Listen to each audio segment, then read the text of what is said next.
Hey Hello. Paul, what's going on? How you doing? Good. I'm doing good, man. I'm doing good. I'm doing good. Awesome, awesome, I'm glad to be here. awesome. Hey, I really appreciate you coming on. I love your Irish accent, man. You're going to hear a That lot of yeah, it. I love it, man. You know the beautiful thing about this podcast is it kind of takes me around the world. Yeah. Even though I'm in my gym, but I get to talk to these fascinating people from all over the world, and get to hear these beautiful accents, man. Various accents. Yeah. Yes, most definitely. So hey, Paul, let's get this started right away with we had a conversation via Facebook, right? We And you did. shared so many things, and I've written a lot of that stuff down. But first, I'm highly interested in your history in general to get started with kettlebells and your fitness journey, and yeah, hmm so on and so forth.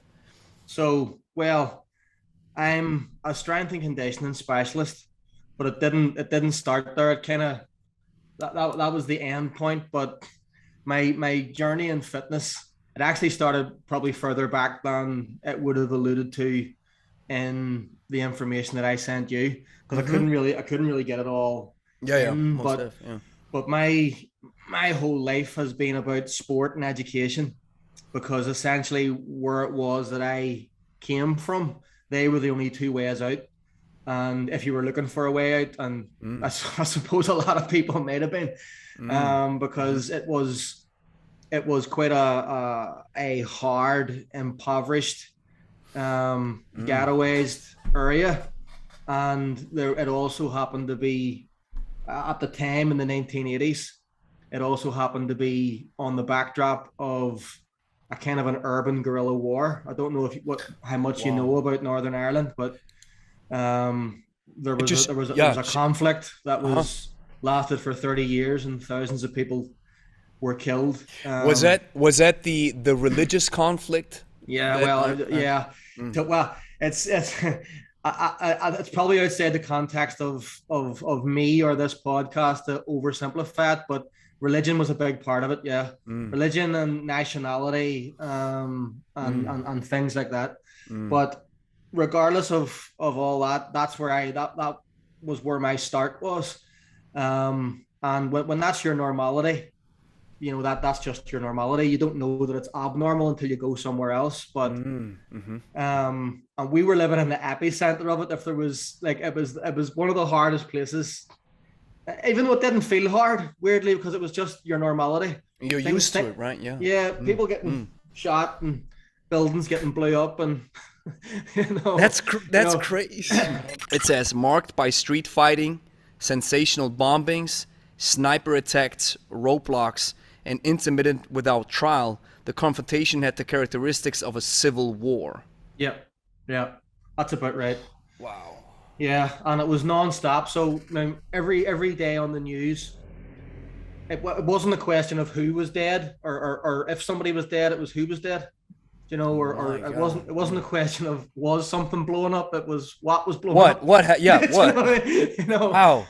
So it Um, becomes some sort of regular day-to-day happening, right? mhm, And mhm. if I might just ask two questions. The first is, if you experience this, if this is your normal, Mm-hmm. do you think that this gives you some qualities and characteristics that you now have that you're like, wow, I'm kind of glad I went through this? A hundred And percent. Yeah. and the second question would be, how does this relate now to the current crisis that we live in? Is it for you like, hey man, I went through tough stuff, but this is piece of cake, and or what's your take on these two Funny questions? enough, I've got a funny story in relation to the second part of your question there, but well, it's funny and it's slightly tragic, but I'll let you Mm, be to decide what percentage of which it is. But okay. yeah, without a doubt, it's character building, and it's character building, and you don't even have a choice, and you don't even realize that it's character building. Mm, It can be personality destroying as well. mm-hmm, Without doubt, there was some families who suffered more than everybody suffered, but there mm-hmm, was always people who suffer more than others. mm-hmm. Yeah, yeah, Just yeah. really unfortunate, like whole families being taken out, and things like that. Um, and so there's although that does make you a very stoic and tough to hurt, bulletproof individual, it also inflicts damage that isn't going to be ever healed, really. Now, our family were relatively lucky in that regard in comparison to most. So I kind of got the periphery character building aspect of it, and luckily just out of pure fortune, to be honest. Not the massively destructive, like, you know, parents being killed and siblings being killed, that could have happened and did happen to a lot of people, unfortunately. My father was shot in a crossfire.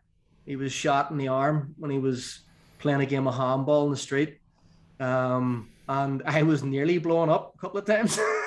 This is insane, man. Wow. Oh God. And my brother was almost he was, you know, attacked a few times and almost abducted by we don't know who the other side, so to speak, just for being in the wrong place at the wrong time, an innocent person who was on the wrong side of the literal wall that divided the city, a massive wall that divided the city, because, you know, just to stop one side from killing the other side.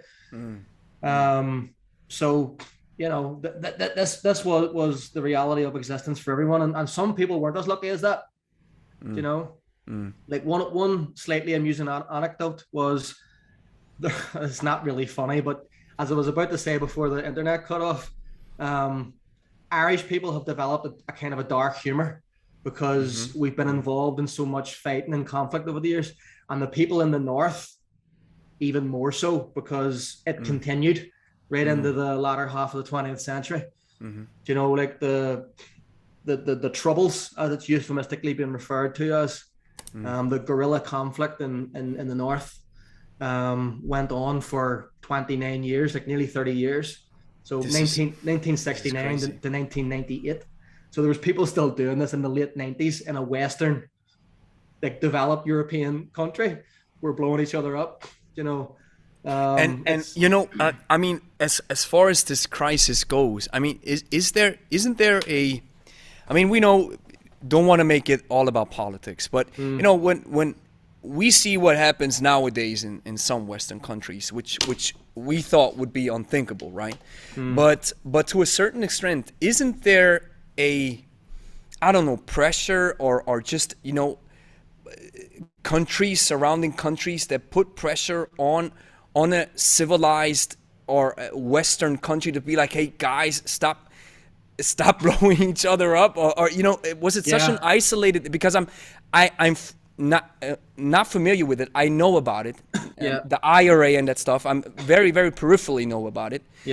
But wasn't there just some sort of pressure from the outside? Did you feel that, or like, hey, no, it kept going, nobody cared, you know? And well, there was and there wasn't. From our perspective, it kind of felt a lot like the latter most of the time. Like nobody, like we were just this wee dark corner of Europe and nobody cared. But at the same time, people did. There was an effort made, particularly from various American presidents over the years, trying to end it. And eventually that was the case with Bill Clinton and Tony Blair and all the politicians over here in the late 90s eventually did say, look, listen, this needs to stop. And I think Clinton, Northern Ireland was one of his main goals. Was one of his main goals as a president. Funnily enough, even of a massive continent. It was one of his main goals for the Western world to quell and put a stop. Not even so much quell, but, you know, put together some sort of an agreement. And the politicians over here, in conjunction with the people, in conjunction with, you know, politicians elsewhere, did eventually come together with a thing called the Good Friday Agreement in 1998. And everybody voted, the public voted on it overwhelmingly to end the conflict and to demilitarize. And on a final note, because you're so into this. And yeah, it maybe takes a little bit of a political part of this, but I think it's so fascinating and interesting.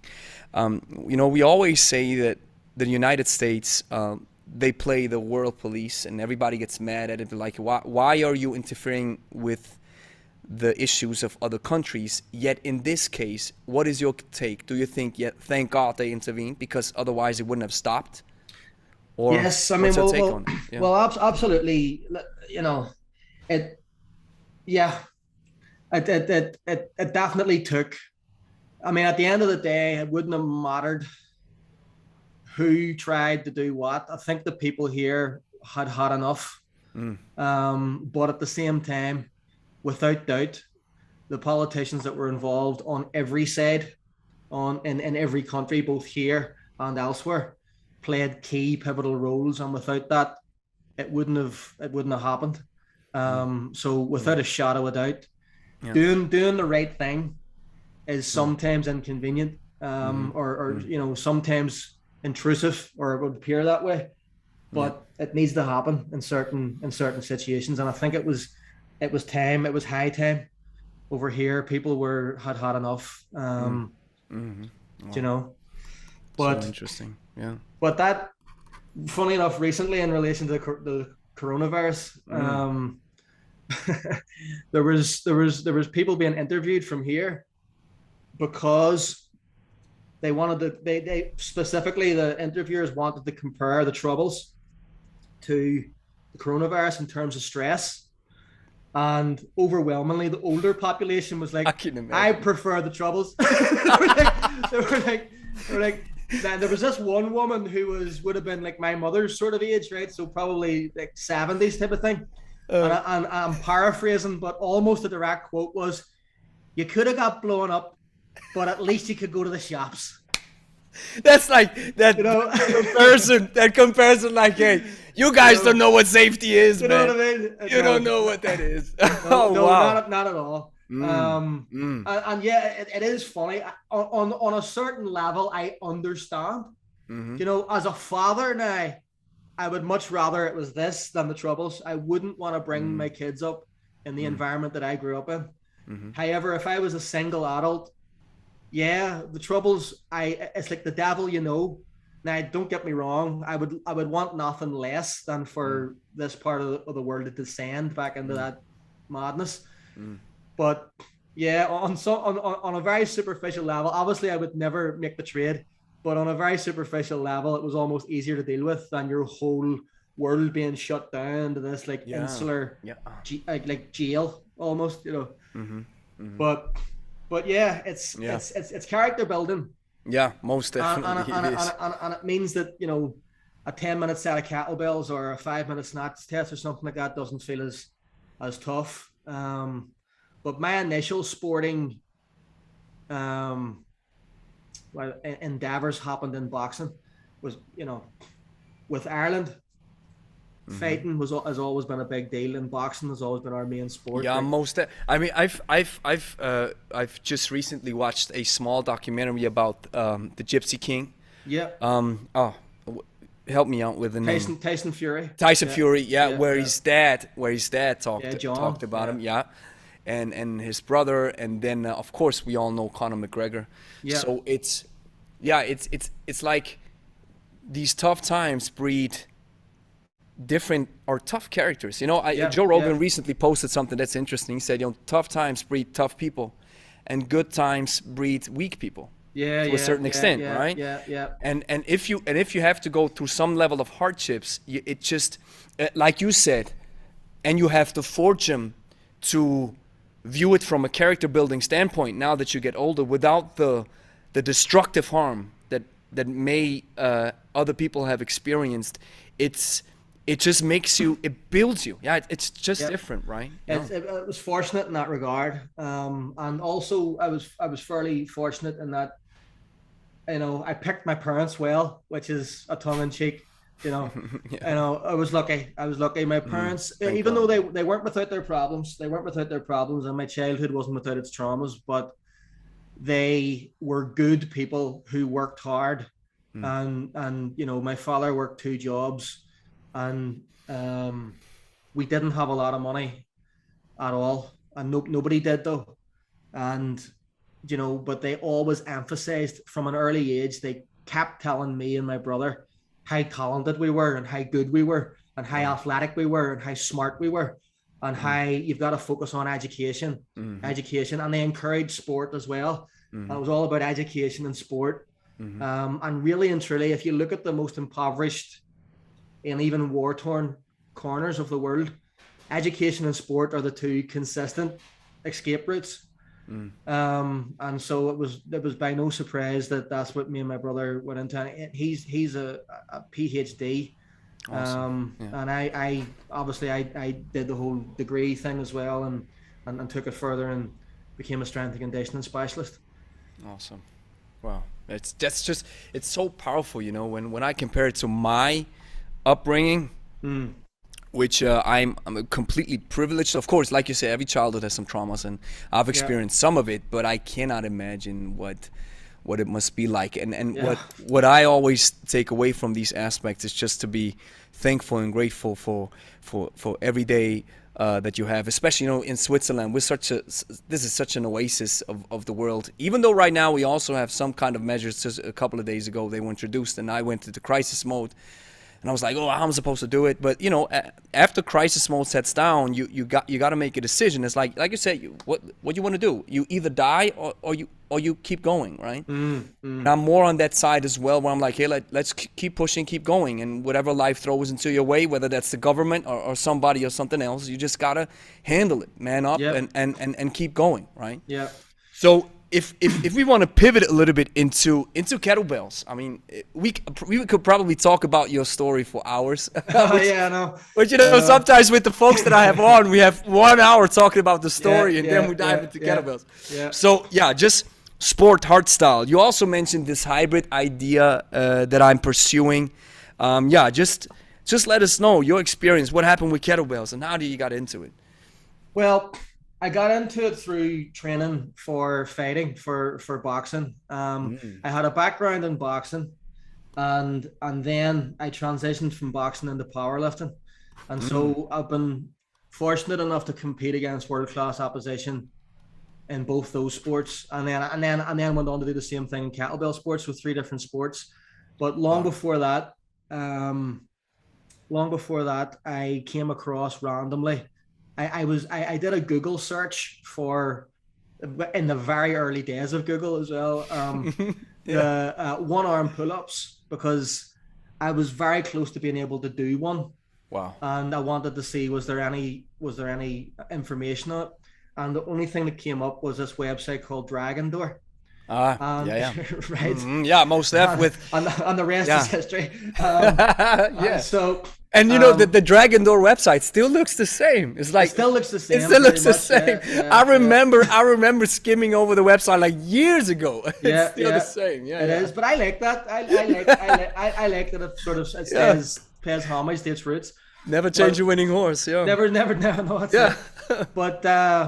And so then I seen, what the hell's this cannonball everybody's swinging about here, and this kind of happened concurrently shortly after with, I was a fan of a bodybuilding magazine called Muscle Media, and a thing called Body for Life, which later became pivotal in my career, developing a body transformation program that's all around the world as well. So all these things is like synergistic. And Charles Poliquin used to have a column in it called Question of Strength. And then Poliquin left, and it was replaced by this weird Russian guy with an unpronounceable name. And I was like, most definitely. Pavel Tasatsouline. What's it called? Somebody referred to him. I had a professional mountain climber on the podcast, and he said, when I first time I read his name, I was like, who's this? Pavel Tatooine? I was like, from Star Wars. Yeah. 2 suns in the sky. Well, it may as well have been from a galaxy far, far away, because I had no clue who the guy was. But the first thing that struck me about him, about his column and about the way he conducted himself — he had a few articles in the Greater magazine as well — was he was ripped, but he wasn't huge. He didn't look like a bodybuilder, and he didn't speak like one. Everything was about functional strength, about fighting, about powerlifting, about combat, and military capacity and military function and things like that. And I just found it a very refreshing breath of fresh air. He wasn't talking about going to failure in his programming.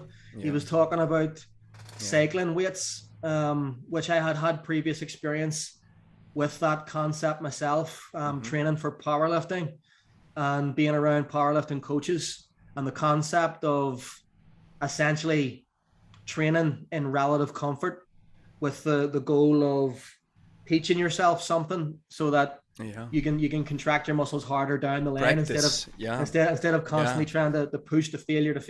Like I had already been through the 90s, as a teenager, training that way, and going nowhere with it. Well, going somewhere with the failure stuff until inevitably the wheels fall off systematically, and you've got to come up with a better idea, and then getting into the sport of powerlifting and learning how to train properly from masters who were in their 60s and 70s at the time.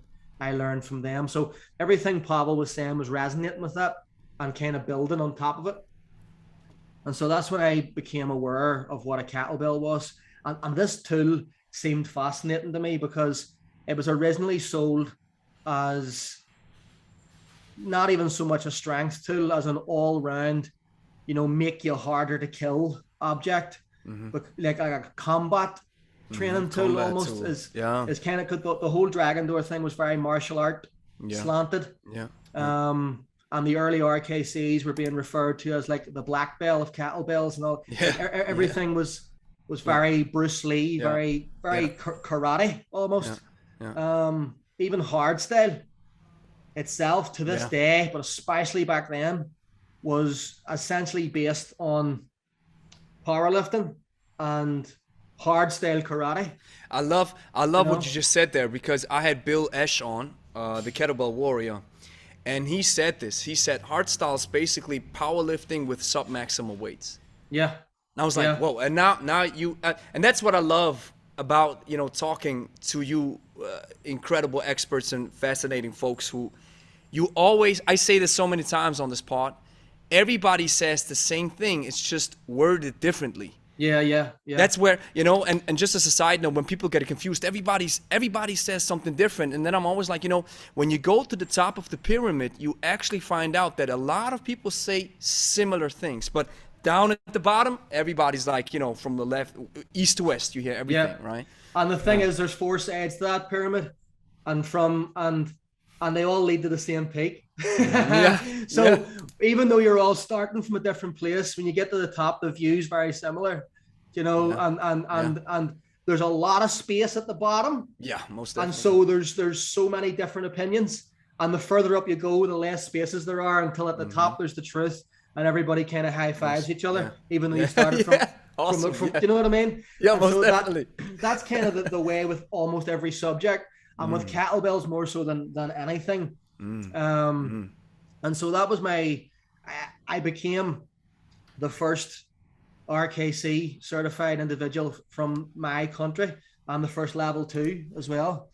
Awesome. And I was offered leadership roles at various occasions within Strong First when it became Strong First, but I turned them down for professional reasons because I was running my own global company, the Amazing 12, and I literally just didn't have the time or the space to also be traveling around everywhere teaching kettlebells.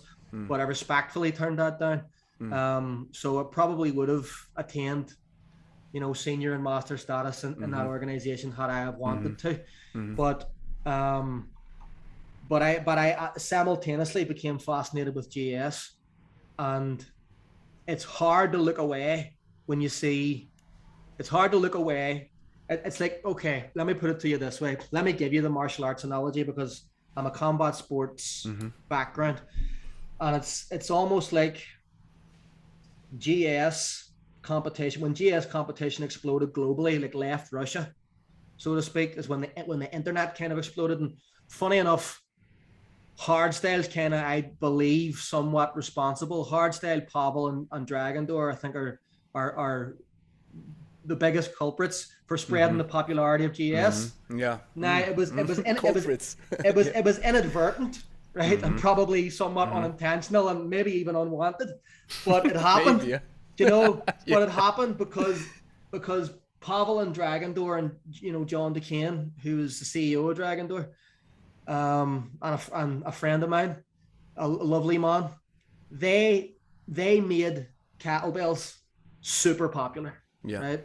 Super popular. And then you had guys coming up parallel to them who weren't as well known, but extremely good with kettlebells. People like Valery Fedorenko, who's also a friend of mine. Yeah.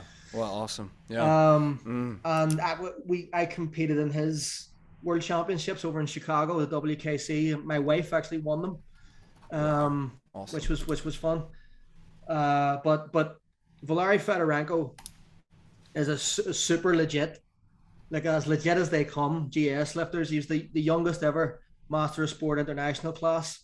Crazy. Like at 17 years old, he did something like 188, I want to say, 187, 188 snatches, one hand switch with a 32.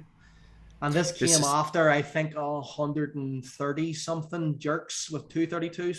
17 he did years the old. biathlon? The Biathlon, yeah. It's and for everybody who does not engage or who doesn't understand the 10-minute set with the jerk or the biathlon or the long cycle, when you are when it's demanded that you have to keep the kettlebell for at least 5 minutes in one hand when it comes to the snatch, and when you understand the gravitational pull of a 32 kilogram kettlebell, I mean, I'm 70 kilo body weight, I'm a lightweight guy, and it pulls me down so hard that I can't, 17 years. And I mean, Valerie's not a huge, is he a huge guy? No, well, when he did this at 17, he was 75 kilos. See, that's approximately my body weight. When you look at Denisov, the beast was like 40 kilogram snatches and stuff. I mean, you'd be like, okay, the guy, with a huge mass, the gravitational pull is not as strong. If you have a lot of mass, okay, I got it. But if your body weight is 75, and That's double 32, it's massive. It's massive to understand what kind of capacity. And, just to reiterate what Bill Ash said, I think he talked to Valerie as well. And he said, he asked him, or he asked somebody else, like just rephrasing what he said. And he said, when you look at these guys, I always asked my coach, the Russian guy, I was like, do you guys have ice in your veins? Because you don't, not a muscle in your face is moving. And then I love what he said. The coach said, you waste energy if you start doing this. Yeah. So that's why I started, coaching practice when we start working with our clients. I'm always be like, guys, game face. And they're like, okay. and not only do you waste energy, it also sets, for my money, it sets an emotional precedence that's hard to come back from. Like as soon as you start to admit to yourself and show outward somatic signals of something hurting, where do you see how much faster that pain starts to accelerate? And the opposite is also true. If it's remember that pain is a physical sensation, but its outcome and what it leads to is a perspective. Right? That's so powerful. Yeah. You're not going to change what way something feels, but you've complete control over what you think about it. Okay, or what that means. And where it leads to. Yeah. And where it leads to. Oh, wow. That's powerful. The way you perceive it is going to dictate where it leads to. Wow. You're never going to be able to change what way it feels, but you are going to be able to change, do you care? Wow. And that's is kind of the secret of GS. Outside of the your technique can be as great. I have seen people in when I won the second Irish Nationals, I was going against a European junior silver medalist, was in my on a future world amateur champion like later that year. And he essentially, his physical capacity, he was younger kid, but he was an absolute beast, right? And his physical capacity was more than enough to beat me, to be honest. But I started off really fast and I maintained it. And I also maintained a very stoic expression on my face. And, you know, and I also done a bit of a psych job on him in the change rooms as well, where I was talking about how I was looking forward to it. And, you know, I'm training with this weight, and that's feeling light. So I'm looking forward. And yeah. I listen, the only thing I had over him, the only thing I had over him was my age, experience, and composure. He had the physicality, and it done a mental job on him. I think I can't confirm it, but he stopped early. He stopped at like 6 minutes and put them down and shook his head and walked off because he was trying to hold my pace. As soon as he's put them down, I slowed down. I didn't care about getting the number. I knew it already won. That's the mental warfare, right? It's even in boxing and in fighting where I've talked to Ramsey Dewey. I don't know if you're familiar with him as a martial arts coach on YouTube. Yeah. He said, you know, when I'm paraphrasing again, but when your opponent gets into your mind or in your brain, it's done. You're lost. It's done. Yeah. And there's so many parallels, which is one of the reasons why I love the sport. Because I come from a combat sports background, I boxed on and off for 11 years competitively, and I've trained in other arts, Muay Thai, mixed martial arts. I trained with Matt Hughes and Ruthless Robbie Lawler. Wow. Actually, almost getting into a street fight with Robbie Lawler. That's a funny story. Wow. But thank God that didn't happen. But I'd have tried my best. I went down in flames, but flames probably would have been the right way to describe it. Yeah, would have gone down in flames, but I tried it. Yeah. But one of the reasons that I have such an affinity with kettlebells, both hardstyle and GS, because hardstyle feels more like a street fight and GS feels more like a ring fight. That makes any sense? Oh, I love it. Yeah. But it feels like fighting. Kettlebells feel like fighting. There's a psychological, like, I mean, even a really hard style workout, if you're about to do it, you're like, oh, here we go. And a GS one is a whole other level again. And you're like, oh my God. You know, and you have an opponent, you have a weigh-in. Yeah. You're going head to head. There's an audience, there's a judge, there's points, there's a distance that must be covered. You know, you can be stopped before the distance or you can go the distance. You know, there's sweat, there's blood sometimes, literally, and there can be tears.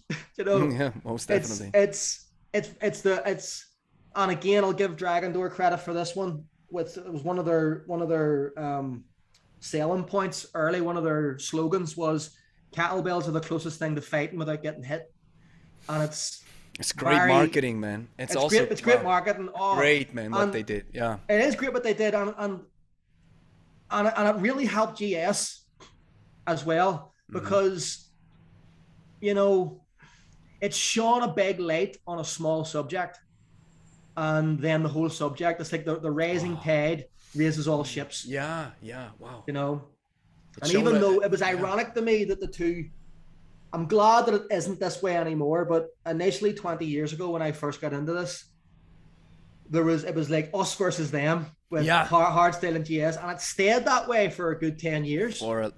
You know, but in the last 10 years or so, it's kind of loosened up a wee bit to the point where people realize, you know, there's benefit to both. Yeah.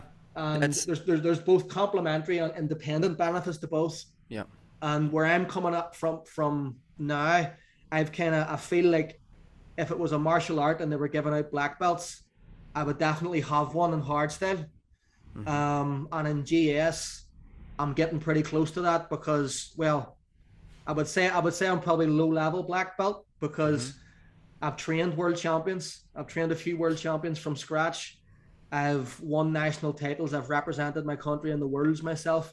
And then just recently, I gave a very good account of myself versus the greatest kettlebell lifter of all time. Looking forward to your account on this one. Yeah. So, awesome. You know, I've experienced both worlds and I've learned from masters in both areas. Yeah. And now for me, it's about not only understanding both independently, but understanding the space between the two and the mortar that unites them. Yeah. If that makes any sense, because it's not enough just to know to be a black belt in in GS and a black belt in hardstyle. And by the way, if you go to like a RKC or SFG weekend, that doesn't make you a black belt. That makes you a good white belt. You know, your education begins there. I've been doing this 20 years. And you know, that's actually one of the flaws with the coaching system that I see. You know, we have been asked to, you know, people have asked us, hey, when are you starting to certify folks? And I'm like, hey man, we just got into the game. Yeah. And just give us some time, you know. I'm playing with that thought. It's not something that I wouldn't do because I'm so fascinated by this hybrid idea that I believe it's kind of like the MMA of kettlebells. Hybrid is 100%. Right? Yeah, you mix I've said it both. that, and you're going to say, well, I've just said it, so it's funny how you just said it. Yeah, but I have actually in the background. Not sure if I've said it publicly, but I have said it countless times that amalgamating those two things is like the MMA of kettlebells. I see GS almost like the Brazilian jiu-jitsu of kettlebells. Now let me explain, right? Hardstyle is like sort of like the full contact karate. Right? Most definitely. Yeah. And then when we had the initial UFC, BJJ just went hello over every other martial art because it was just so true. As simple so powerful. As that. Yeah, right? and that, you know, that's the beauty. That's the beautiful thing when you put all those truths together. And just jumping back to the certification process, where you said, you know, this is where your journey begins. Where I think in so many cases, it's like, if we would start certifying people as coaches, I would say like, listen, it's a 1 or at least 2 years apprenticeship. Where you take, you got to prove some fitness, but most of all, what you have to prove is you have to coach people. I want to see you coach somebody who never touched a kettlebell before. If you can't teach it, you don't understand it yourself. And then you're not certified. You're just a practitioner, which is awesome. I mean, that's awesome. It's good. But if you want to start certifying folks and have them certifying other people or teaching it to beginners or folks, I want to see you teach it to other people. And like you said, I had the same image in my mind. I mean, GS is the Brazilian Jiu-Jitsu. And then the hardstyle is the punching, right? Yes. And so when you bring those two things together, you bring it together, and at the same time, that's what I love is we got to put these truths all together and see what comes closest to the truth. I mean, that's what science does. Not unfortunately not to current science, but actual science. Actual science is supposed to find flaws in their own theory. I think it's called institutionalized disconfirmation. Yes, because the opposite is confirmation bias. Yeah, and everybody kind of has that, and you need to let go of it. Most definitely. And what I say, you know, we just recently started this hybrid style masterclass where we are teaching folks who are highly interested in kettlebell. It's not a certification, nothing. It's just folks who are highly interested in this idea. Where I have a lot of knowledge now from Steve and from all you guys that I talk to. We practice it a lot. We take a lot of that stuff in, I put this together, and in the beginning of the course, what I'm saying is, listen, this is what I'm presenting to you is theories based on practice. Yet it may be that certain years or months down the road, things may change, which is a good thing. You just take my word, run for it, but always keep in mind, I'm looking for somebody to disprove it. 100%. So we can say, well, you see, so we got to take that bit off. It's just like in the Turkish get-up when you talk about the windshield wiper move where you save your hips and your lower back. This has been developed because it was a problem, so we had to find a solution, right? 100%. It's like the old Jeet Kune Do adage of Bruce Lee. Take what's advantageously useful from everything, discard what's not, and then add what's uniquely your own. As I'm paraphrasing again, but essentially that's one of the teachings of Bruce Lee. And without shadow of doubt, even if we look at hardstyle itself, it's kind of an interesting case study because it's evolved massively over the last 20 years. I'm one of the few remaining OGs who remembers the actual very start of the game and has come through right to today. And I can remember when Pavel was doing squat swings and and doing a second dip under the snatch, and you know, pressing in a different, in a very arched out groove, and you know, and getting up. Get up was essentially just put a kettlebell up any way you can, and stand up. Just stand up, get a kettlebell in your hand, floor press it, stand up, repeat. I love it. You know, floor press it. What's technique? Floor press it, stand up, repeat. Stand up, that's it. You know what I mean? and you know, love it. Can I tell you, if somebody's naturally athletic, that might work very well, because you're going to automatically start basing yourself and doing different things. On that basic instruction, I actually was able to build up to quite a heavy weight, you know. Awesome. And a friend of mine was doing squat get-ups, because that was the way. He had big legs. He was a powerlifter, and he was getting into a one-arm overhead squat position and just coming up, and he was coming up with like 60 kilos. Hey, with 60? Oh my God, man! You know, well, this guy was a world-class powerlifter as well. Wow. So that was him going light, you know, not late in the get up, but it was light for his legs. If that makes any sense. Yeah. It was heavy for his overhead stability, but it was light for his legs. Easy. But But yeah, so I've seen hardstyle evolve a lot over the years. So it's not like that system isn't open to new ideas or evolution, but it is kind of always going to be set to certain principles, like a martial art, and like a set traditional martial art with katas and you know, like karate, like Okinawan old school good karate, and there's great value in that. And in the land of the blind, the one-eyed man is king there. Like, I mean, if you're fighting a proper, well-practiced karate black belt, you're in trouble, especially one who pressure tests his art through realistic sparring. You're in trouble, right? We're not talking about paper dragons with big bellies out here, and you know, everybody's seen the videos on YouTube where there's all sorts of compliance going on. And it's like, most definitely. You know, I'm gonna make you spin around. He just looks at you and you fall down. McDojo stuff. Think about the psychosis that's going on there. I mean, most definitely. There's like weird social stuff behind that. But anyway, hardstyle is like legit, like hardcore karate, like the kettlebell equivalent of it. But the fact of the matter is, in a head-to-head competition, you know, even a very good white belt in Brazilian Jiu-Jitsu is probably going to beat a black belt karate practitioner in a head-to-head fight. And if we look at that in terms of like a snatch test or something, right? Even at their own, in a head-to-head in a scenario, a GS athlete is going to have massive advantages just because of the different techniques that are learned. And even primarily things like the breathing patterns and stuff like that provide huge advantages, and grip and stuff, and grip and different things. And if I may just ask you something, however, sorry, I just want to finish this one, right? But right, there are limits to the BJJ as well, and if you get a karate black belt who becomes even a blue belt in Brazilian Jiu-Jitsu, and then has the BJJ black belt a fight, and the BJJ black belt has no striking.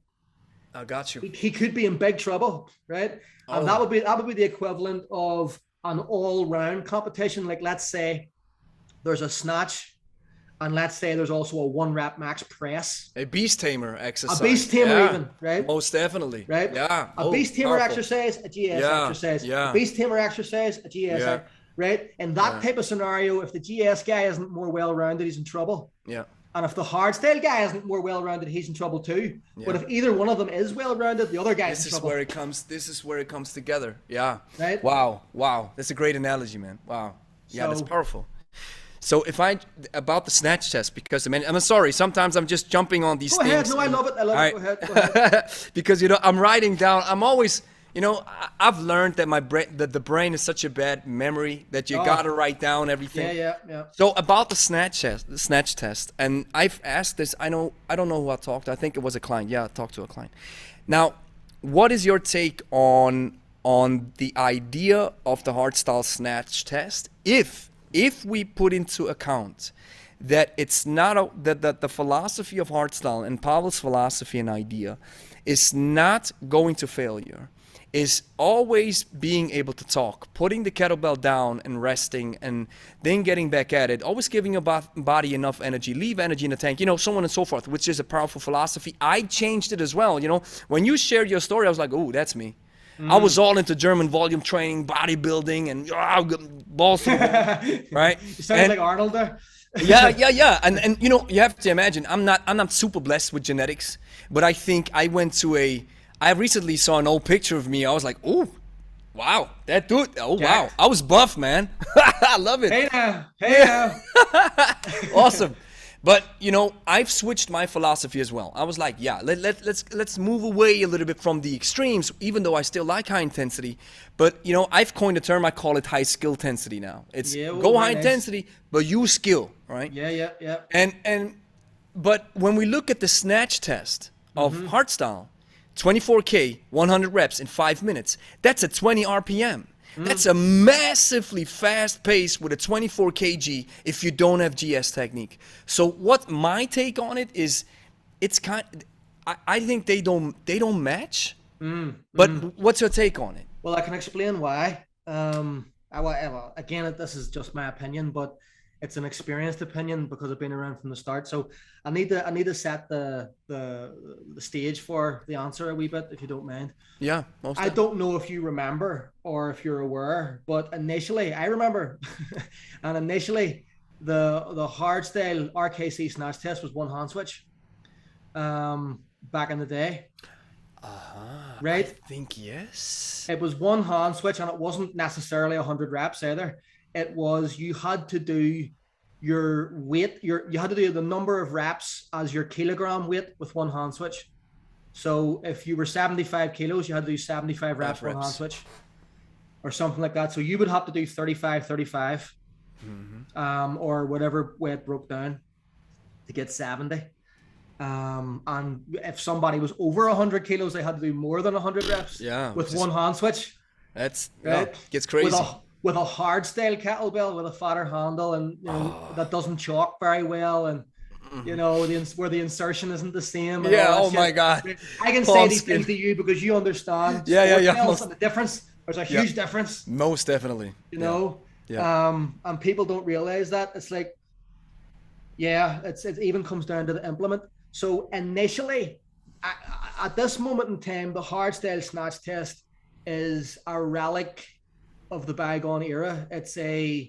I'm in two minds about it, because here's where my head, as an athlete and as a performer and as a put up or shut up kind of guy, I kind of like the fact that people have to prove themselves. I kind of like, because I had to. Because we all had to. Right? I'm of the era where you're doing bear crawls and swings across an American football pitch as the graduation workout, and you've got the OGs screaming in your ear, right? And you're doing like 10,000 swings over the course of 3 days, so having actually hosted a Hardstyle event as recent as 2019, I can attest that even the certification itself is much milder now in comparison to what we went through. And the only remnant, so to speak, of the old era is the snatch test. And I kind of like that it's there, because I'll tell you why. I think there should be an element of, even though the vast majority of your training shouldn't be to failure, and even if that's your very ethos, right? You can make a case. I could make a case for not having the snatch test, and I could make a strong one. And I wouldn't, if that ended up being the thing, I wouldn't have a problem with it. And I'm no longer involved with Strong First. For the past couple of years, I was the CEO of Strong First Ireland for 10 years, and I'm no longer professionally involved with them. So I have no dog in this fight. But I like the snatch test personally, because I think it tests character. And I think it tests your ability to execute things under pressure. And although that is definitely positioned too early, and at the end of 3 days, right? At least what it ends up only testing is character. Yeah. In my you gotta show experience. heart. Yeah. And you gotta show heart. in my day, to be fair, it was at the start. So you were coming in completely raw with no technique instruction. Let's go. And just, can you do it or not? And if you couldn't, you couldn't. And then you were potentially, your hand was ripped open in a lot of cases. Yeah, and then you had 3 days of 10,000 swings to do, among other things.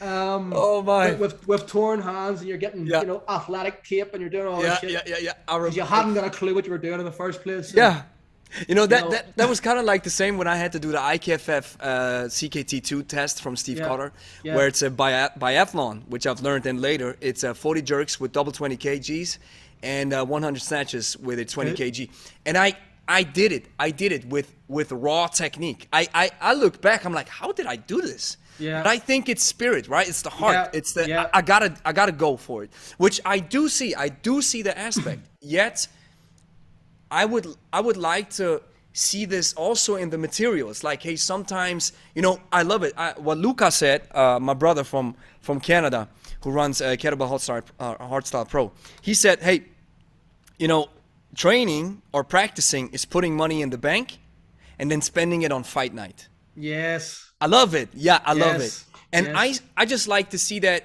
and I implement this idea as well in my training. I'm like, you know, most of the times you're just not going balls to the walls, but maybe there's a moment where like, okay, let's go. Right? Yeah. I mean, got it. It probably would be best positioned maybe as a video submission 3 weeks after the certification, where go away and train. And then come back when you can't do not just do 100 reps, but you can do them comfortably. It's funny. It's funny what you said there about 20 RPM and about this being a really fast pace with a fairly decent load. I agree, right? But in the hardstyle community, especially in the more novice end of things, 20 RPM isn't viewed as quick. It's two different perspectives. It's like a bodybuilder will say 6 reps is you going heavy, and a powerlifter will say, well, that's you going light, because that's high reps, and a bodybuilder will say that's low reps. Perspective. And so it's perspective, right? And one of the big problems with the snatch test is almost everybody goes too fast, right? And it's kind of encouraged with the emphasis on the Secret Service snatch test as like the overlord. Like the snatch test on steroids, so to speak, the 10-minute version, to try and get as much as possible into it. And because hardstyle isn't a sport so much as it is a system, there isn't as many definitive hang your hat, no count, no rep rules, right? So you've got guys doing Hitler, saluting Hitler every 2 seconds, you know, which just isn't cool anyway in my book. It's just to be generally avoided in general in society, and especially with like an old school object in your hand. Anyway, most definitely the connotations continue, but it's not full reps, and it's not that they can't do them or they don't have the mobility. It's the fact that they're trying to rush as fast as possible to get as many reps into the short period of time, and it's like it shouldn't come at the expense of form. And you know, when you're tired and you're novice and you're trying to go as fast as possible, a lot of hardstyle guys, especially the novices, don't get. Now some of the masters do get this, but some of the more novice type practitioners don't. That the snatch test is scary, so they want to get it out of the way as fast as possible. I just want to let's go. Heart rate's up, this and that. It's a sprint. It's not a sprint. It's not a sprint. It's 5 minutes. Yeah. Right. You try sprinting around a track for 5 minutes. Yeah. Nobody does that. Yeah. No, that's a mile. That's a fast mile. Right. You're running 1,600 meters, or you're running a metric mile, right? Or 1,500 or a metric mile. You know, and you're coming out the gates like you're Usain Bolt. If you're coming out the gates like you're Usain Bolt, you're never going to hit the finish line like, you know, El Garouge. Or you know, Mo Farah or Seb Coe. You're not going to hit the lane like that guy. Impossible. Started off like, you know. Yeah, you burn yourself out. It's inevitable at the end of the day. It's inevitable. But that's what I like, the hardstyle ideology, where I just kind of like pivoted into the hybrid idea, because I was like, okay, if we do a not a sports swing, kind of like a hardstyle swing, which I now coined the hybrid swing, where we're just hinging, no bent knees, no pendulum leg action, no nothing, and we do this swing for 2 minutes. This is not hardstyle, but it's also not sport because you don't use the pendulum leg action. So and Kat's Kettlebell Dojo, she's from New Zealand. She said, "Well, I do hardstyle swing for 50 reps," and I was like, "Well, if we look at it closely, that's not a hardstyle swing." Yeah, because hardstyle favors heavy weights. So it's about 10, 15 reps. You use fairly heavy weights. I used the 48 kilo for 10 reps. But if I go for 2 minutes, I used the 2024, use a similar movement pattern like in the hardstyle swing, just without the bent knees to a certain extent, just hinging as much as I can, but no pendulum leg action. So here I go. I got something because I learned this idea from Steve Cotter and I just went with it. Steve Cotter never called himself a hybrid, but now that I'm looking at it, he really is, because he's one of the OGs who traveled to Russia, came back, him and all these guys who went with him back then. Yeah, right? you've got Maxwell, Cotter, Mahler, Mahler, Marathon. Marathon, A lot of those guys. There's names I'm probably missing. But yeah, a lot of those guys kind of started off hardstyle and then old hardstyle.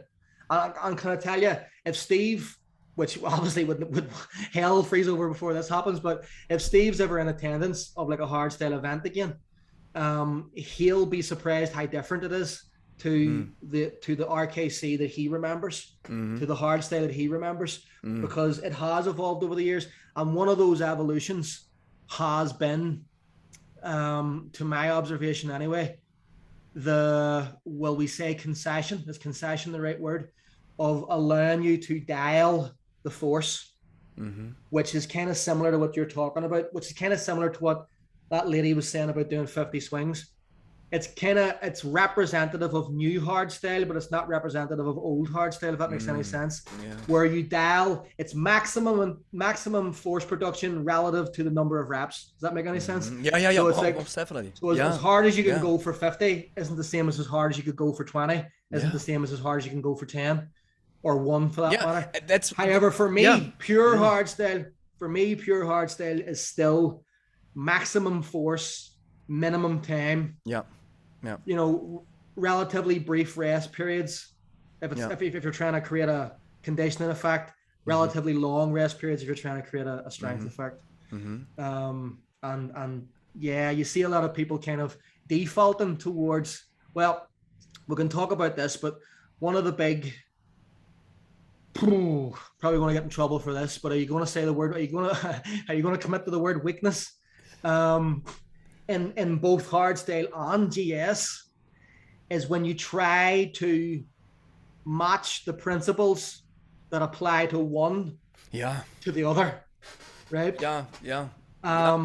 And you might say, well, there's not a lot of hardstyle practitioners who do anything that's GS related, so how are they matching some? Well, think about this. What's a 5-minute snatch test? That's exactly. Right? Now, it's multi-hand switch. Okay, there's a difference. That's the only difference. How about that?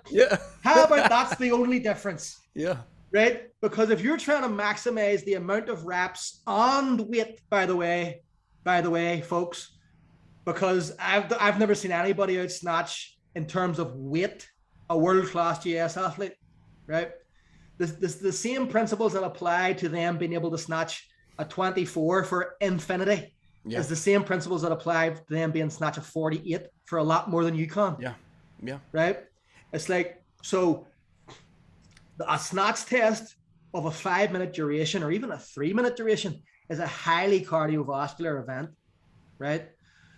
Why are you trying to use a biomechanical breathing match? It makes no sense. Now that you mention it, and it never happens. It's never happened, not even once. And because naturally, you have to start breathing differently. And you know what I've learned from Steve, the breathing mechanics. Then I've heard great insights from Bill Esch.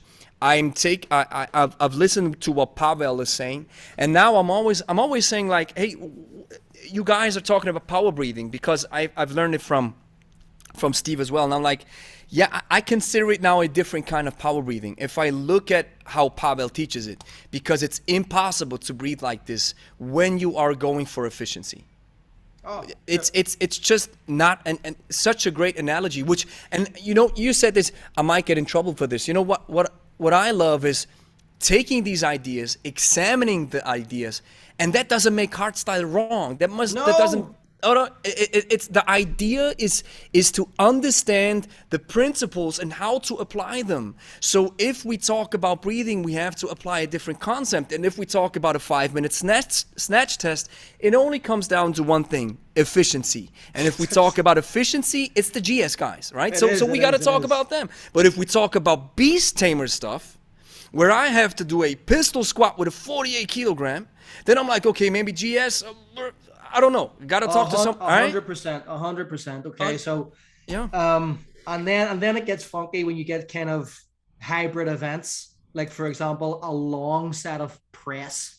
But we'll get to that. Yeah, right. Really looking forward to this, man. But let's stay on the snatch test for a while, because you could dedicate a whole podcast just to the snatch test. Yeah. Or the snatch in general as an exercise. It's like the golf swing of kettlebell exercises. It's so technical, and you can come at it like Conan the Barbarian. Like for example, the first time I ever went to a driving range. Sorry, I'm pivoting a bit here, but I'll come back. I digress.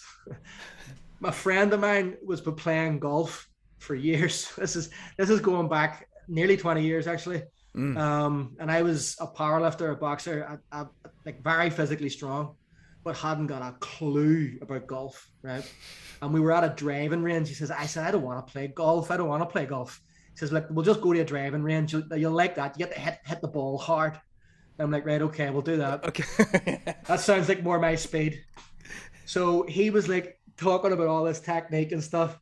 And he was whacking these balls, and they were going quite far, right? Now, the range was relatively small range. They had a fence that was about, I don't know, 250, 300 yards. And he was banging it in the high twos. And he was a small guy. His technique was beautiful. He was single digit handicap. Wow. I was just single digit, like brain function when it came to golf, right? Single digit brain function. You know what I mean? So awesome. I was coming at this like, right? Yeah, let's go. Like Conan the Barbarian. Yeah, right? give me that thing. I literally ran at it like Happy Gilmore and smashed it clean over the fence, right? I just dropped the golf club and said, you could train a chimp how to do this, and walked off. And he was, now obviously the next 20 shots didn't go like that, right? But it was so funny that it was the first shot, and it was just pure brute force. Yeah. That sent it beyond his technique. Okay, so like I wrote an article for a magazine years ago, for Fighters Only magazine, that argued that, and I believe accurately so, that if the gap in strength is big enough, technique doesn't matter, no matter what we're talking about. Ah, wow. Right, and that is true. Now I was using it as a fighting analogy, and it's true. It's true. The problem is that the gap in technique between human beings rarely gets big enough for a super accomplished black belt in several arts not to be able to beat an extremely strong novice. However, if we think about it in terms of even similar human anatomy, you know, get Fedor Emelianenko, is what I said in the magazine, right? Get Fedor Emelianenko, who was the big guy at the time, right? And put him in with a male silverback gorilla who knows nothing. Oh, the gorilla has teeth. Take his teeth out. Take his teeth out. It's gonna crush him. Who's going to win, right? Yeah. Get Fedor and Randy, who were the two big guys at the time, UFC and Pride, and any other 5 MMA fighters. Yeah. What does the gorilla know? Even his basic level of cognition is way below that of a human novice, right? The gap in strength is too big. The raw technique brute doesn't force. matter. Wow. Technique doesn't matter, right? Hathor Bjornsson topped out a BJJ black belt. It's on YouTube. Just through chest pressure because he weighed like 200 kilos. It's just the gap is, I get it. The gap is so big, right? That strength will overtake technique, right? It will, right? However, you can't back on that, and because what's the chances of you being one of those freaks? And super strength and super technique is always best, right? Mm-hmm. So yeah. When it comes, but we've digressed massively. When it comes to this, to something like the snatch test, what makes sense from a breathing perspective is an anatomical match. And everybody who I have ever seen in the past 20 years, either in training, online, or at a live certification event, everybody goes anatomical after about 2 minutes, a minute. Yeah. Right? After about 20 or 30 reps, everybody goes anatomical. Yeah. And the faster the pace they're trying to go, the sooner they go anatomical. Yeah. Right? Or anatomic. And so trying to do that is futile. Equally funny is when you see a GS guy trying to do a 1 rep max press and they try to breathe anatomically. Yeah, and it's you have to breathe differently. You need a biomechanical match now. You need a mechanical match. Love it. It's horses for courses, and then knowing how to toggle between the two. Yeah. For a hybrid type event. Yeah. Like for example, last year, it took me 4 years to achieve it. I had the goal of being able to strict press, a 40 kilo kettlebell for 40 reps with one arm with no leg drive at 40 years old. And I did it, and it's on YouTube. Now, yes, there's a bit of side lean. You could say it's kind of semi-military, semi-side press, but there's no leg drive. And I'm happy enough with it because nobody else has ever done anything close to that. And everybody, I have a 40 kilogram here, which I managed to do a Turkish get up with. And, if you feel how heavy that stuff gets after that, even the 32, but after that mark, and it's just for people who never pressed the weight like this. And I heard this. I people commented sometimes on YouTube like, "Hey, yo, I can press a 28 kg and I'm weak." I'm like, yeah, it's kettlebells are different. You can't treat it like a barbell. But as soon as you match, I love it. As soon as you find your match, right? So you have that strength, that level of strength, that size. That's the kettlebell that you're supposed to press. Yeah. And it gets different. So that's an achievement, man. That's powerful. It's an achievement, but it's one that took 4 years. Like in December 2016, it was a 4 rep max. So I couldn't do 5. I tested myself and I failed halfway up the 5th rep. And I actually ended up having to do it on my weaker arm because my right shoulder got hurt. So if you watch the thing, I do it with my left hand. And I'm right-handed. And the last rep looks like the first. I could have done, I estimate 60. Wow. So I was probably capable of 40 to a limit, maybe a year beforehand, maybe 18 months beforehand. But I wanted to wait until it was comfortable because my whole thing is the fastest way and the safest way to make progress in anything physical, capacity related, isn't to try and push your limits. It's to expand what represents your comfort zone until that comfort zone envelops the limit. Wow. And so now where's the limit? Well, we don't know. We don't even need to know. What's the point in even testing it? Because it's dangerous.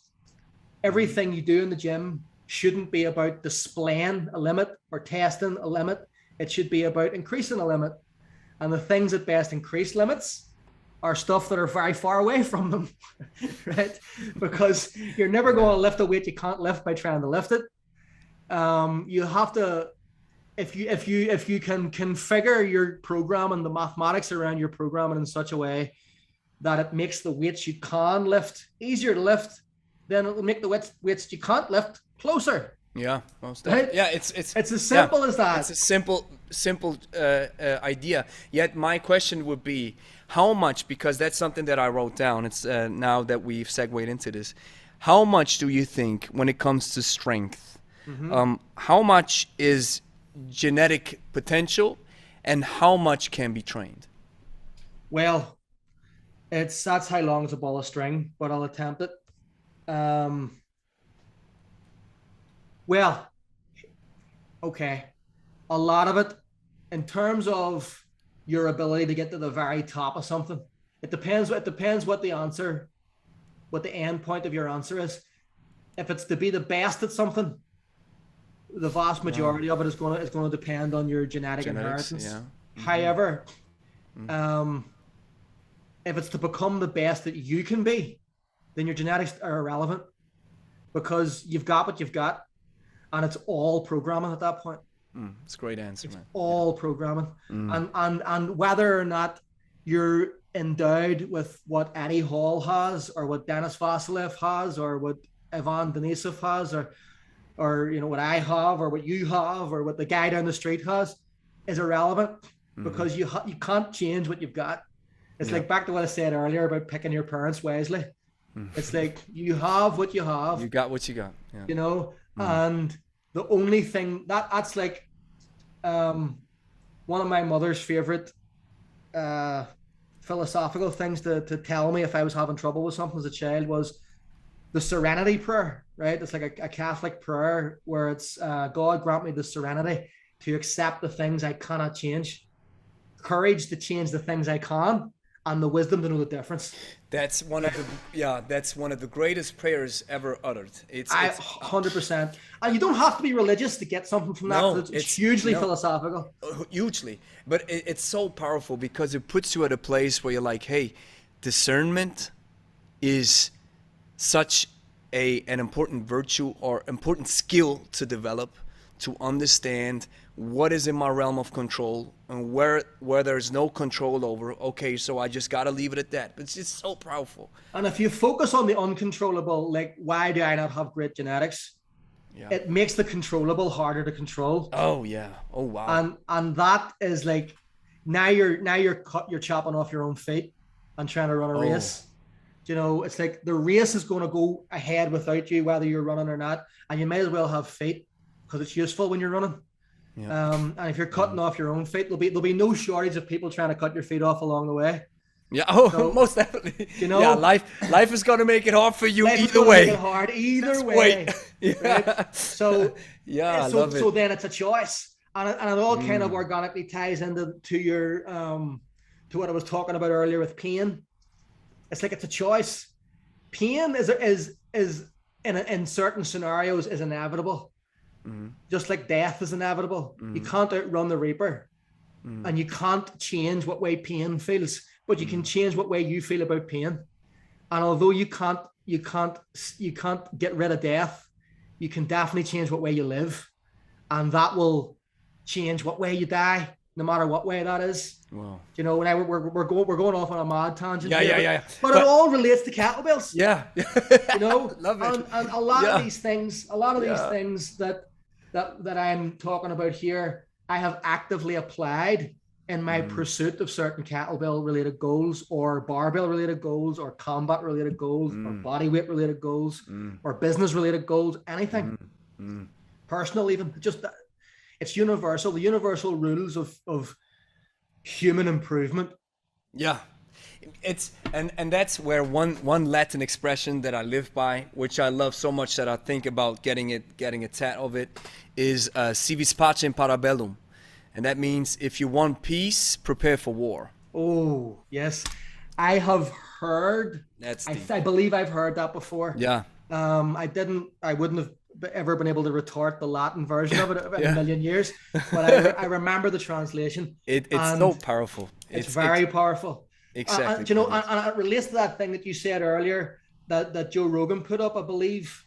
If I can extrapolate from what that was, it sounded like there was a really old adage that is, hard times create strong men. Yeah. Strong men create good times. Good times create weak men. weak men create hard times. And then the cycle continues. And the cycle continues, right? And it's, you know, it's the same thing with history repeats itself. I just read an interesting excerpt about from Ray Dalio, where he talks about the, you know, the powerful mechanisms behind those world powers that we had, you know, China and the Roman Empire and blah, blah, blah, blah.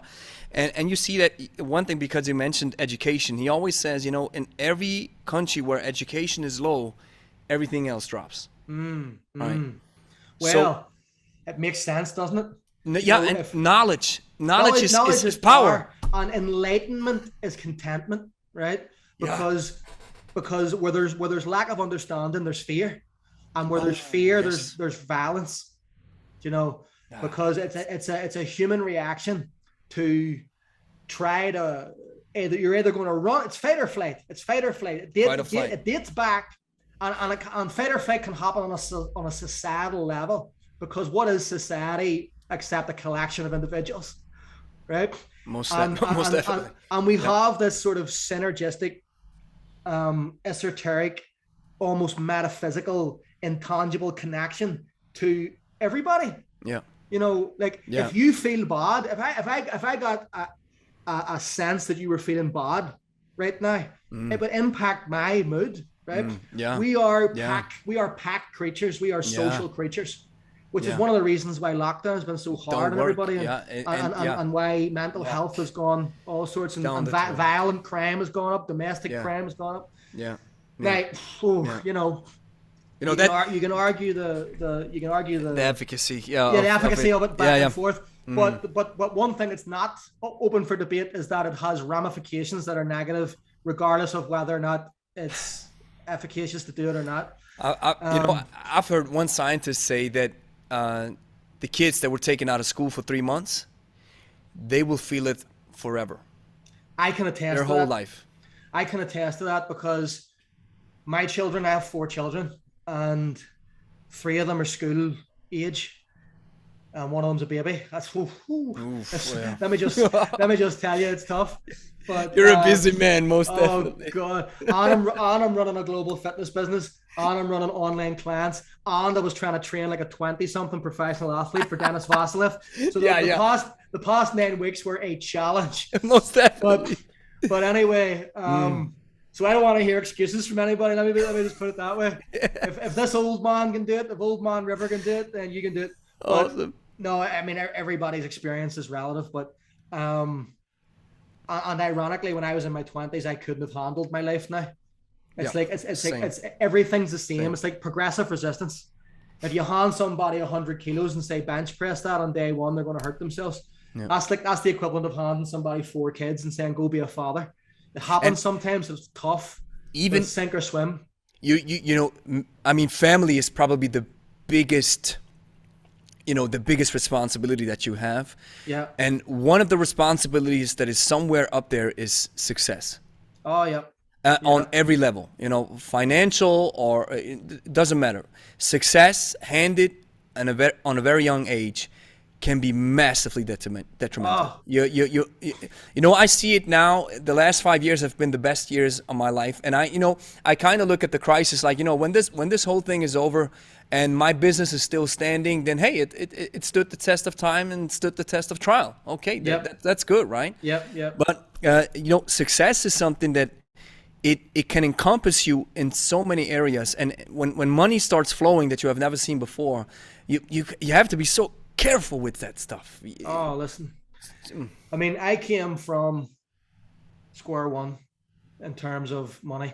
My parents tried their best, but it was where it was. And, you know, like there used to be a thing called the European Economic Community, the EEC. And it was every month where I lived, a big van arrived, right? And a box full of tins of food arrived for the people who lived in the area. And the tins were just white tins with 3 blue letters that said EEC. And you didn't know what was in the tins.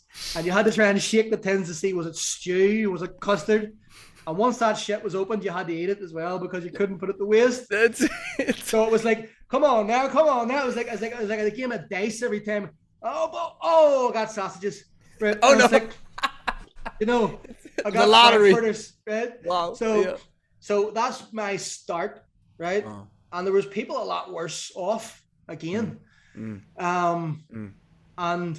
but I have been fortunate enough to be able, through hard work and dedication and fortune and a bit of luck, become very successful educationally in a sporting career, and then also professionally. The Amazing 12 is a globally successful thing. That's awesome.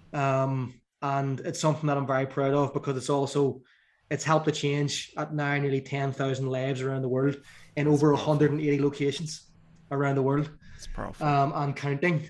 And it all started with, but that's a hell of a story in itself. I don't know if we'll get to it, but it all started with one act of, me essentially trying to save my friend's life. It's a strange story, but from that, that was just the acorn that sprout this tree that now has its branches all over the world. And there's now people who I've never even met who are sending me emails thanking me, or can get this to Paul. So like there's the admin staff are sending me stuff, maybe not on a daily basis, but at least on a weekly or monthly basis, from all over the world, saying thank you and this and that. That's overwhelming. Yeah. Because I'm not even sure I got into it to do that, if I'm honest. But that's what happened. That's what happened. And I'm really, really glad it did. I mean, at the time, I was the guy trying to get out. But now it's helping other people, and it's helping other people in the fitness industry to do the same thing in their business. I'm essentially trying to turn them into what happened to me in Belfast, because it absolutely exploded, and that's what caught the world attention. But the point is that it doesn't matter how hard your start is. You can definitely, with hard work and progression, you can take that out of here, and you can take it through hard times. And the old adage of hard times don't last, hard people do.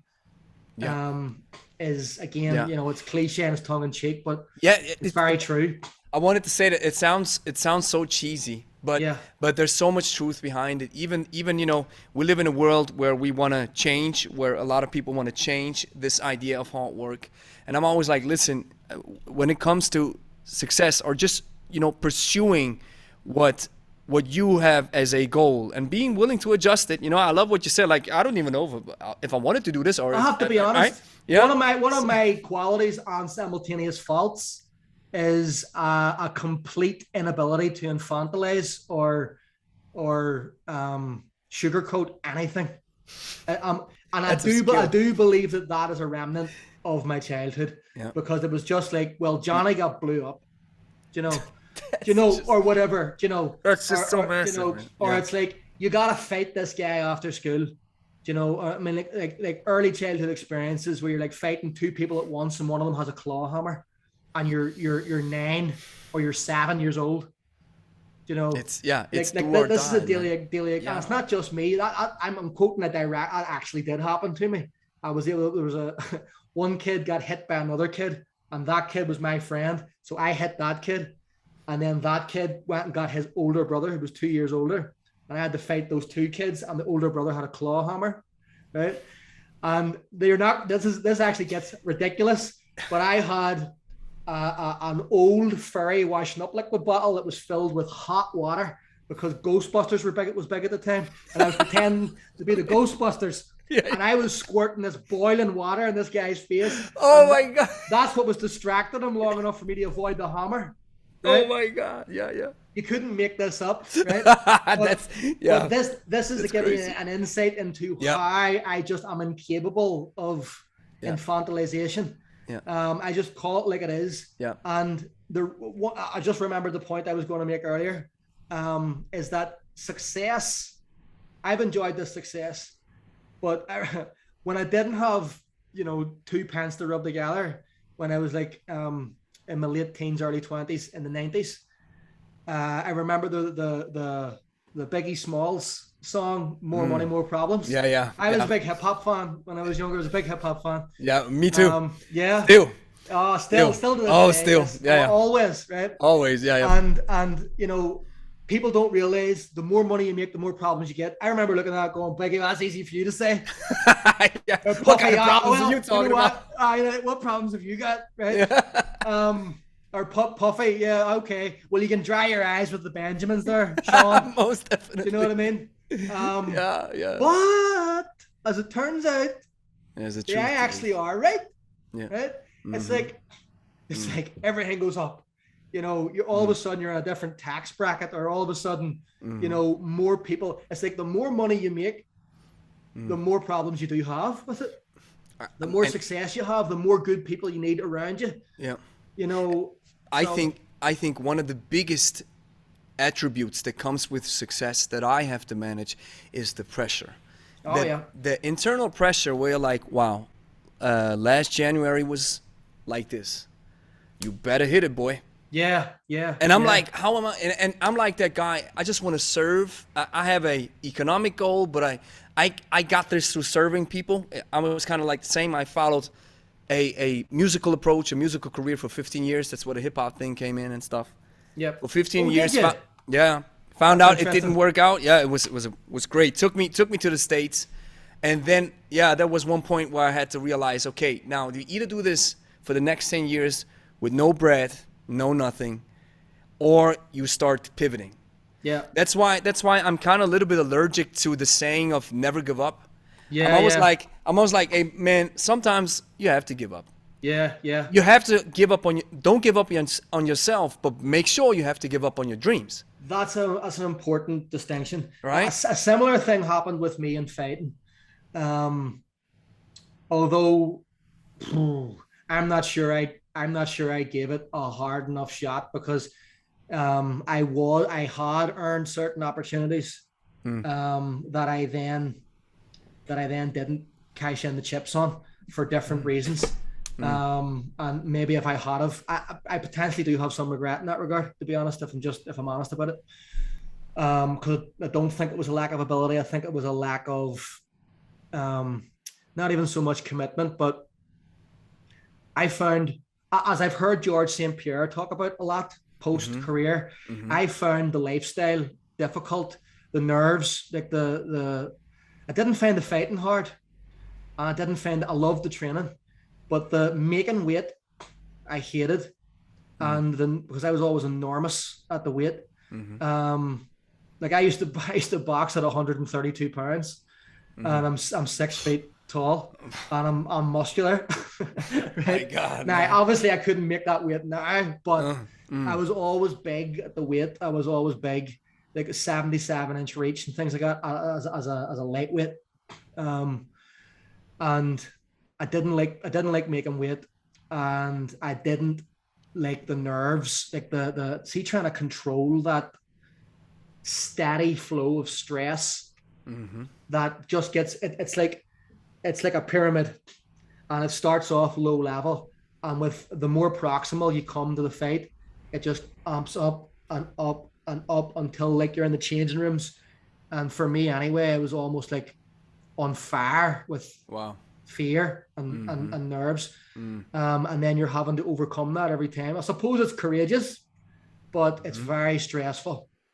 And much like the way you hear Mike Tyson talking about, as you're walking to the ring, it disappears. With every footstep, you get more confident. With every footstep, you remember everything that you did to get there. With every footstep, you remember how insolent this person is for even thinking he needs to be in the same ring as you. And by the time you step through the ropes, you're a god. Nobody can beat you.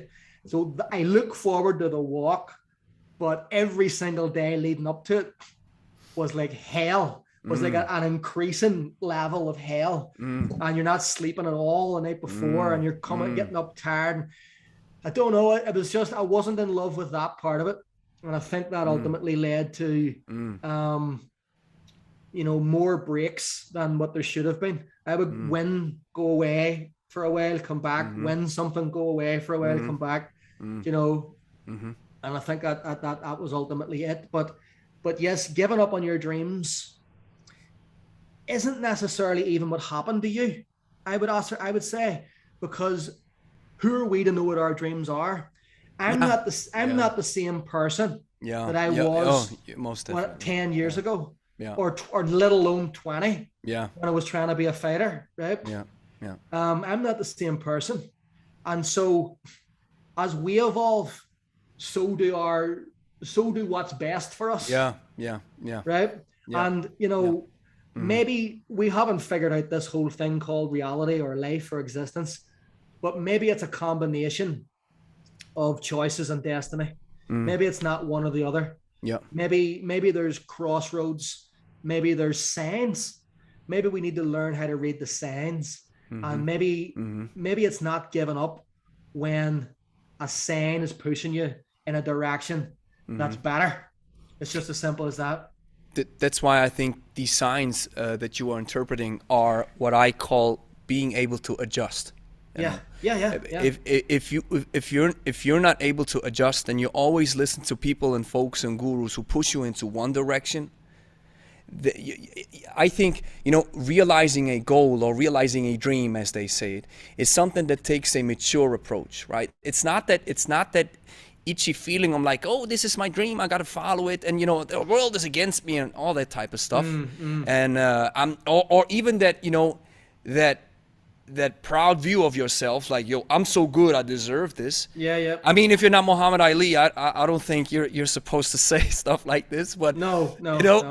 On a certain level, and even yes, there are outliers who realize their dreams that way. But we have to imagine these are outliers. This is 1 in a billion case, and most of us have to take a mature approach to building a goal, or following a goal, and always being ready. And that's what the beautiful thing about age does to you, if you're willing to, right?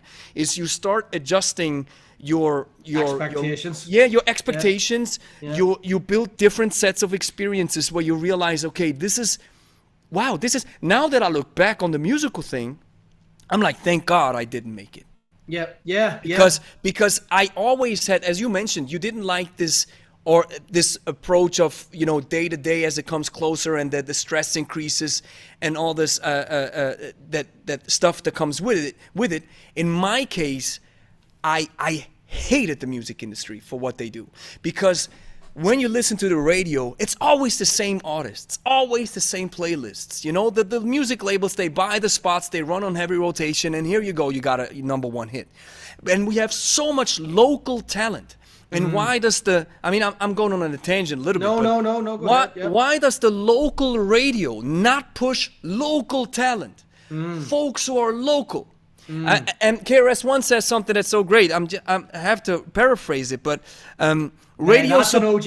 Yeah, that's an OG. And he says radio is supposed to push local MCs. Yes. Right? Local people. Why do we always listen to that international crap most of the time? Yeah. And why do we ignore the people who are craftsmen or craftswomen and listen to them? Yeah. We can talk about this for hours, man. I again got into hip hop in the 80s when my brother was in the Belfast City Breakers breakdancing. Awesome. And I was this kid. B-boy. I was a b-boy, a kid. I was like, you see that kid doing like body popping and the robot and and break electric boogie and stuff. Yeah, right? Yeah. So I had the Kangol hat. I was like the mascot or something. I had like the Kangol hat, and I would the white one. Yeah. And with all the badges and the the Run DMC and badge and Beastie Boys and everything. And I knew all the flows and all the raps, all the songs. All the lyrics. Yeah. Dougie Fresh and all these guys.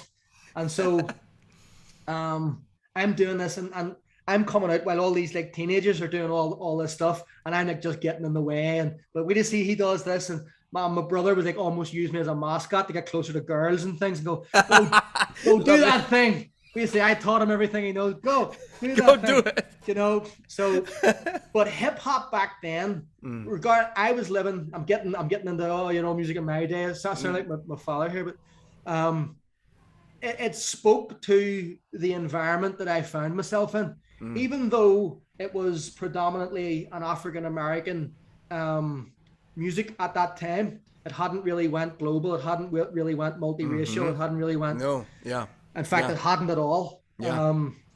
This is pre-Vanilla Ice even. Right? Yeah. Ice baby. Listen, I don't care what anybody says. Black, white, young, old, everybody loved that song when it first came out. Most definitely. Now, he went very. He paved the way. He paved the way. It was a great tune. We gotta pay. Yeah, we gotta pay some respects. Yeah, it was kind of a sellout. It was kind of cheesy. It was kind of this. It was kind of a lot of things. And where it went to wasn't great, with the turtle power and all that. But Ice Baby was a track. It was at the time it was like, everybody's like, gotta do a circle, let's go. Show me a move. So I love it. And then the running man have got the haircut and everything. But the point was, we were like the palest people on the planet, like with zero, like Celts have like zero melanin production. This is a mutation, right? This is mutation from the original human form. This is what happens when Homo sapiens go so far north to such an overcast place that literally we can't get any vitamin D from the sun. Impossible. So it's like dump all melanin and see what you can do. And the closest thing we get is freckles, right? Yeah. However, sociologically, there was a lot in the music that was relatable. Yeah. Because we're living in a ghetto, we're living in a high rise, we're living in a project. There's violence, broken glass everywhere, people pissing on the stairs, that just don't care. I can't take the smell, I can't take the noise. I've got no money to move out. I guess I've got no choice.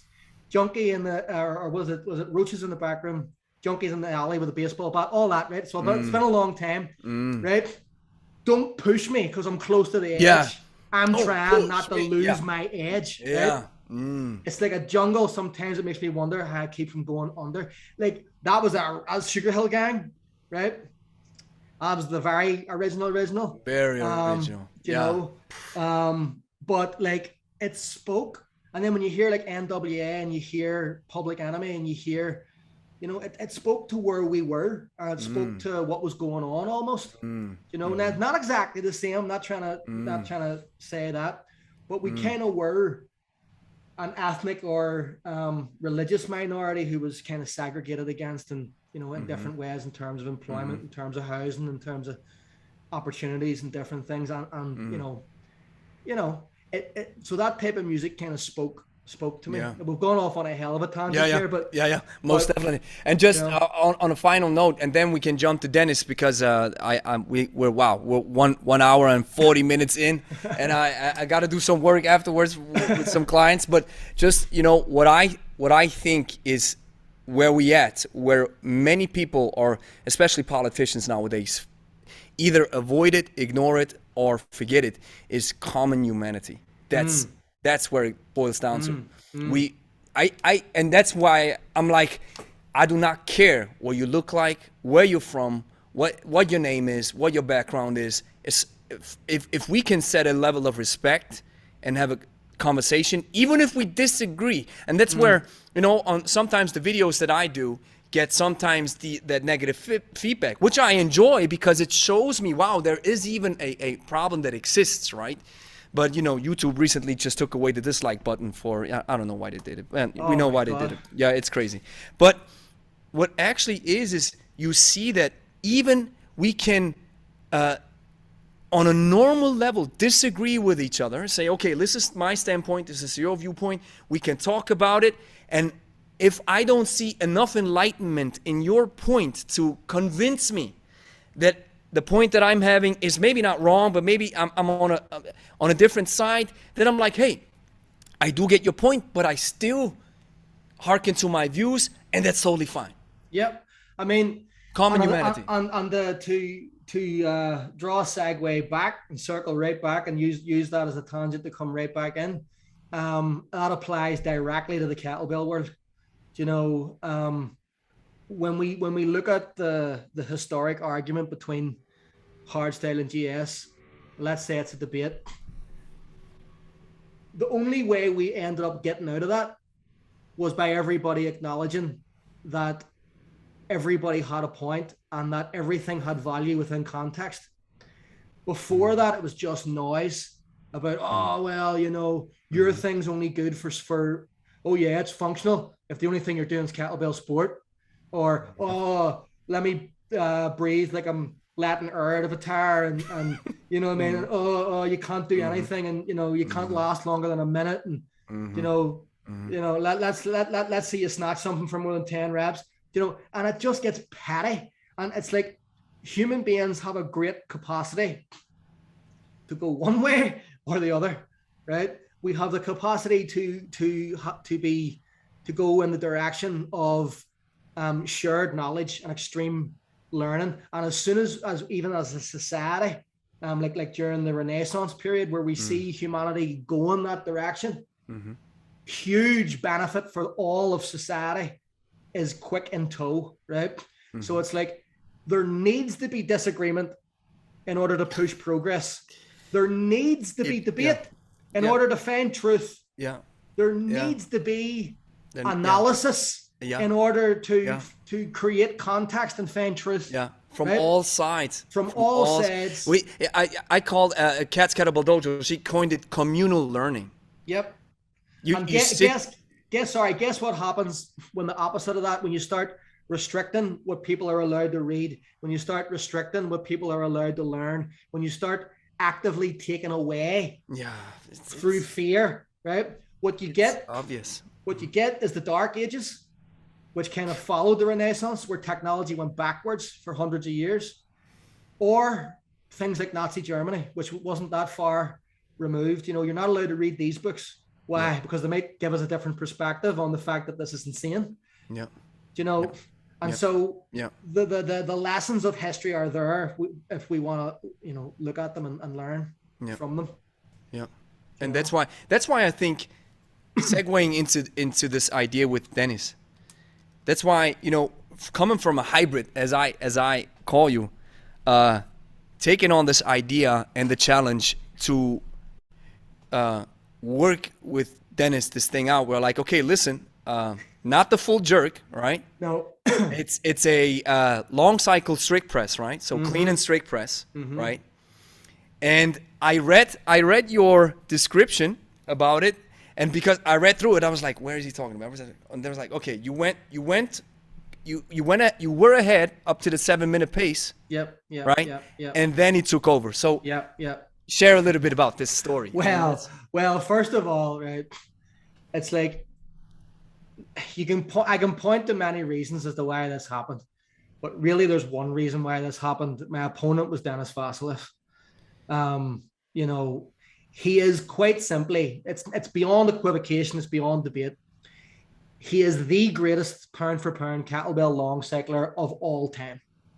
It's as simple as that, right? He has put up one of the highest absolute scores, and he's only a middleweight, right? So there's no one in pound for pound who's better at the long cycle clean and jerk than Denis Vasilev, and he's also undefeated in any any style of kettlebell lifting competition, online or in person, for 12 years. And I actually did win a global clean and strict press competition last year as well. So it's not like there's no precedence for his ability in that, right?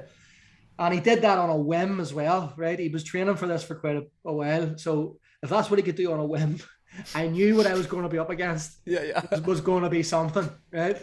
And if we look at the clean and jerk, it's everything a clean and strict press is.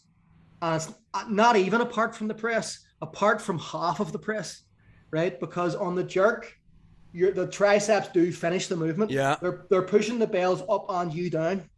Right? The legs are dropping, right? And you're supporting overhead. So the deltoids and the triceps are working asymmetrically, and the triceps are also working concentrically for the final third of the jerk, right? And they are somewhat involved in the bump as well, whether you want them to be or not, right? The deltoids do have to move. And if the deltoids are moving, even though the legs have created the space for the bells to be weightless, he is doing that tens of thousands of times over the past 20 years. And his GPP is like 100 non-stop dips. Or 100 non-stop push-ups with full lockout. Right. Or a 70 kilo body weight squat 80 times. Yeah, yeah, 100, yeah. I'm like, 100 what? times, you know what I mean? Or you will also find a video of him doing seated shoulder press for 100 reps with like 30 odd kilos. So this isn't a guy who doesn't have tricep strength or shoulder strength specifically either, right? Because he has had to do general physical preparedness to prepare his body for the extreme special specific stuff that he does, so that A, doesn't get hurt, and B, his performance goes up, right? It's like if there's even a 10% chance for improvement, do you not think a Russian super athlete like Denis is doing it? He's doing it. Whatever it is, he's doing it, right? Yeah. Even not even so much to win the World Championships, but to win the Cup of Russia is harder to win than the World Championships, because every person you beat is a Russian. Right? That's actually in many ways national sport. Yeah. That's in many ways one of the tragedies of kettlebell sport, is that the best kettlebell sports lifters in the world are never at the World Championships. Like the guy, apart from the guy who wins, the guy who wins silver at the Worlds would likely place outside the top 20 in all Russia, in the Russian nationals. So like you could probably have to go down to like the 20th or 30th guy to find somebody who wouldn't win silver. But he never has the opportunity to represent Russia, because there's always somebody who's better than him in Russia, but everybody else in the world isn't better than them, right? So that's one of the kind of untold tragedies of kettlebell sport. But you know, that you can say the same thing for Cuba and boxing. You can say the same thing for probably basketball in America. Like the Dream Team, there's probably guys playing in college basketball who would win Olympic gold medals. Yeah. You know, but you're not going to take, you know, an NBA player's spot on the Olympic team. You have so many good athletes because it's that national sport where every kid starts lifting kettlebells as soon as they outside their mother's womb. Yes. Then as soon as you start competing, you're like, wow, I'm the German champion, the Swiss champion, the Irish champion. So here come the Russians be like, oh wow, man, at least you're lifting kettlebells, but come visit us. It's fun. Well, I'm glad that you have a hobby. You know, it's like, I'm glad that you have one. It's good. It's good to be productive in this world, isn't it? Going over there, I'll watch your little set. I'll watch your little set. You know what I mean? It's like what you've got in other countries is at best people in their 20s starting. At best, it's mostly men and women in their 30s who've done other sports. Yeah. And are like, oh, this is new. You'll try this. That's cool. Right? In Russia, it's kids getting handed kettlebells, and then by the time they're in their 20s, they are cyborgs. Right? And then you've got a society which selects for brilliance and deselects for anything less. So if by the time you're facing somebody like Denis, he is the pinnacle of what can happen with a human being who has kettlebells in his hands. So I was always going to be a bit of a challenge to beat him, to be fair, right? Yeah. And I'm super happy that I was able to, you know, in all the years that I've watched him in anything, even biathlon, which he has occasionally switched to and done stupid numbers as well. I've never seen anybody hold even a lead of 30 seconds. I've never seen anybody in the lead with Denis Vasilev ever. Anytime he's on the platform, for as long as he's on the platform, he's in first place. No matter what it is. I've never seen him. No. And I was in the lead for 7 minutes. I'm super happy about that. Like, that's 3/4 of the set. Yeah. Now, I wasn't able to maintain it, right? But I'm a 41-year-old father of 4 who started training for it 9 weeks ago. Right?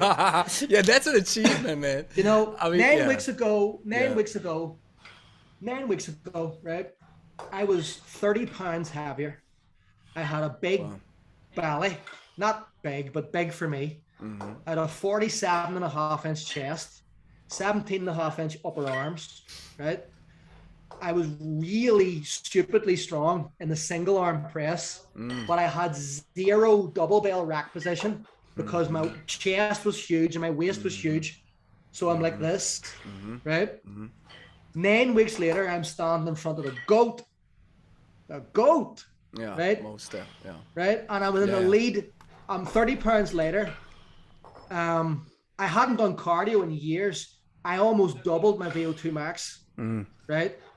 As empirically tested as well, by the way. Awesome. And I had my pressing strength, my double bell pressing strength, higher than I had ever been in every rep range from 1 to 100.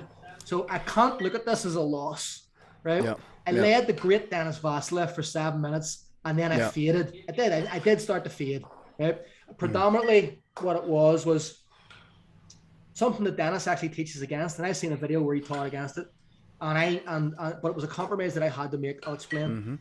So, and you know how in a rack position for a jerk, you're holding one handle with the other hand. Yeah, always have it like this. You're like so. Yeah. Right. Yeah. So on the clean and jerk, you can still do that, but there's a trade-off. Yes. Interlocking. All right. Right. See, when you go like this, the hand that holds the handle fatigues prematurely quicker relative to the other hand. Right? Why is that?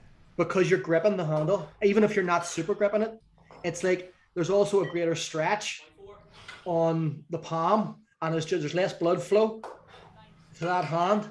Doesn't matter so much on the jerk. Doesn't even matter so much on the press. But on the clean, this hand tires. The hand that's holding the kettlebell tires. Right? Denis has a video where he talks about it. So he sets his handles like this, right? I tried this. I was like, Danny, you must be mad. Yeah. The kettlebells start rolling down. I have to interlock them. They're too heavy. But he's like, I have it like this. I was like, yeah. I know. They especially start doing that when your chest is as big as mine is, right? So I couldn't do it, right? I had to trade grip for rack. Because in a 10-minute situation where you're pressing kettlebells, you need the rack or you're done. Like, I don't care how strong a presser you are. Yeah. If you don't have a double bell rack position, you are not pressing strictly for 10 minutes. No. You're not even going to jerk for 10 minutes. No. Right? No. Oh, tell you what. Now, you know how hard a long jerk set is, right? Yeah, most definitely. Right? Now you can't use your legs. Yeah, right? The strict press. I'm just imagining when I heard that you guys are going on the strict press. I was like strict pressing that stuff. Yeah. Oh my! And I actually had skin in the game for you. I was like, I think with the background of Paul, with all his Beast Tamer stuff and this massive strength and the Irish genetics. I was like, okay, and I thought, well, Denis, he isn't human. We got this. Yeah. But he molded himself to a more, let's say, like 60-70% cardiovascular idea to some extent. It's still strength, we all know. Yeah. And that's why you had the lead. I was like, okay, but then probably Denis' technique, right? It was simply a question. No, I'm not saying it was simply a question of this. Denis won, and that's just it. That's the bottom line. Yeah. But the reason why I faded so badly in the last 3 minutes was I couldn't clean at the same pace that I was going to be able to continue to press at. Wow. So the clean, slow, I was having to rest. If you watch the set back, you'll see that I was from rep 1, I was resting in 2 places and Denis was resting in 1. Can you send me the link you have to send me the link for the video. I will. Is it on YouTube or? It's on StreamYard. It's on my Facebook. It's on my Facebook profile. If you actually, the bet, I don't even, you don't even need a link. If you go to my Facebook profile, it's like the second or third. It would be awesome to share some of the material in the in the pod. So maybe I can download it from the Facebook then. 100%, yeah. Okay. Well, awesome. as I'm talking about this, then maybe they're going to be watching it. So if you watch it, you'll see that I'm resting from the start. You don't even have to go halfway in. You can see from the start that even though I'm moving at a faster RPM initially, I'm resting in 2 different places, and Denis is only resting in 1, and that's because he doesn't need any rest for the clean. He only needed rest for the press, so he was getting twice as much rest for the press than what I was, and I was getting half as much rest for the clean. Well, I was getting more rest for the clean, but it was paying me half as much benefit because, I mean, at the pace Denis is used to going at like 10 to 15 RPM in the clean and jerk with double 32s. That's just... So if we take the pressing element out of it entirely and just look at the clean in terms of load pace, and duration. His body over the past 20 years is used to doing an insane volume and an insane pace with an insane weight many times. 10, 15 with double 32s. Right? For 10 minutes straight, hundreds of times. Right? Hundreds of times if you count training and competition. Yeah. And now he's being asked to clean double 24s. Yeah. And the pace is really slow because he can't press them with the same repetition that he can jerk them. Yeah, most definitely. So it's a really, like, if you take the press out of it, the clean is a rest for Denis. The load is so light and the pace is so slow that his grip felt zero. If anything, I'll bet that his grip felt better in the 10th minute than it did in the first because he warmed up. His grip was the cleans were merely a warm up for Denis's grip, whereas my left hand was okay, but because I had to accept this rack position to get rest from his shoulders, this right hand was gone, Gregory. It was gone. And if you watch the way my clean, like I don't know if you can see this, I cut my knuckle. My hands are fine. Yeah. Okay. I cut my knuckle. Who cuts their knuckle on a clean? Right? Especially not somebody with my level of proficiency. Yeah. It was because the right hand, and this is my right hand, as you can see. Yeah. Right? The cleans got so funky towards the end that I was trying to I skiffed the body of the bell trying to get them into place without dropping them. Wow. Right? Yeah. So I'm sitting here, and Finn Bartulin, who's one of my kettlebell students who became a world champion in a year from having picked up kettlebells for the first time, right? Wow. And he also totaled higher than the Russian amateur world champion at the same championship, and he's a lightweight. Wow. But anyway, he's going, come on. As if like I'm choosing to slow down. No, if I had started cleaning any faster, I lost the bells entirely. So I had to wait, and I was waiting longer even than I had to press. Wow. Because I was trying to let the grip settle, because when the grip in your hand starts to go, even the press becomes more dangerous because you lose position completely of your hand. Then it gets dangerous for the shoulder. You have to be careful with it. Everything gets really funky. It's a chain reaction. Yeah. And so that was wow. That's fixable though, right? And so that's what's interesting. That's what's interesting. Several months down the line, or a year, or whatever, I don't know. Yeah. If the world wants to see a rematch, give it a shot. It might be harder. It might be a bit harder. It might be a bit. Denis is going to have to pull out a bigger number. As good as he did do, he's going to have to do better, because I would definitely be better in the rematch. That's awesome. I have to rewatch the video and check it out and see how the match turned out. Now, Paul, I'm almost out of time. Yeah. Now, you, as a last note, I'm gonna link your charity. It's unfortunate that we don't get to talk about it a lot, though. But before we get to the charity, as a final note, and then we have to end this, is I want to invite you to be a part of the Kettlebell Avengers. That's what we do. Is every 2 to 3 months, I'm sending out an email where I'm gathering all the professionals that I talk to. Love it. Dennis is in, Steve is in, Funk Roberts is in, Bill Ash is, all these crazy, legendary kettlebell folks. And then sometimes the idea is that some of us get together, 3 to 4 people, then we have a conversation. Would you be interested to join? If you can get those names on the same podcast as me, I would love to have that conversation. Awesome. So that's what we're going to do. Every 3 months, just sending out the links, then inviting a couple of you guys, and then who's ever in, be like, hey, I'm in.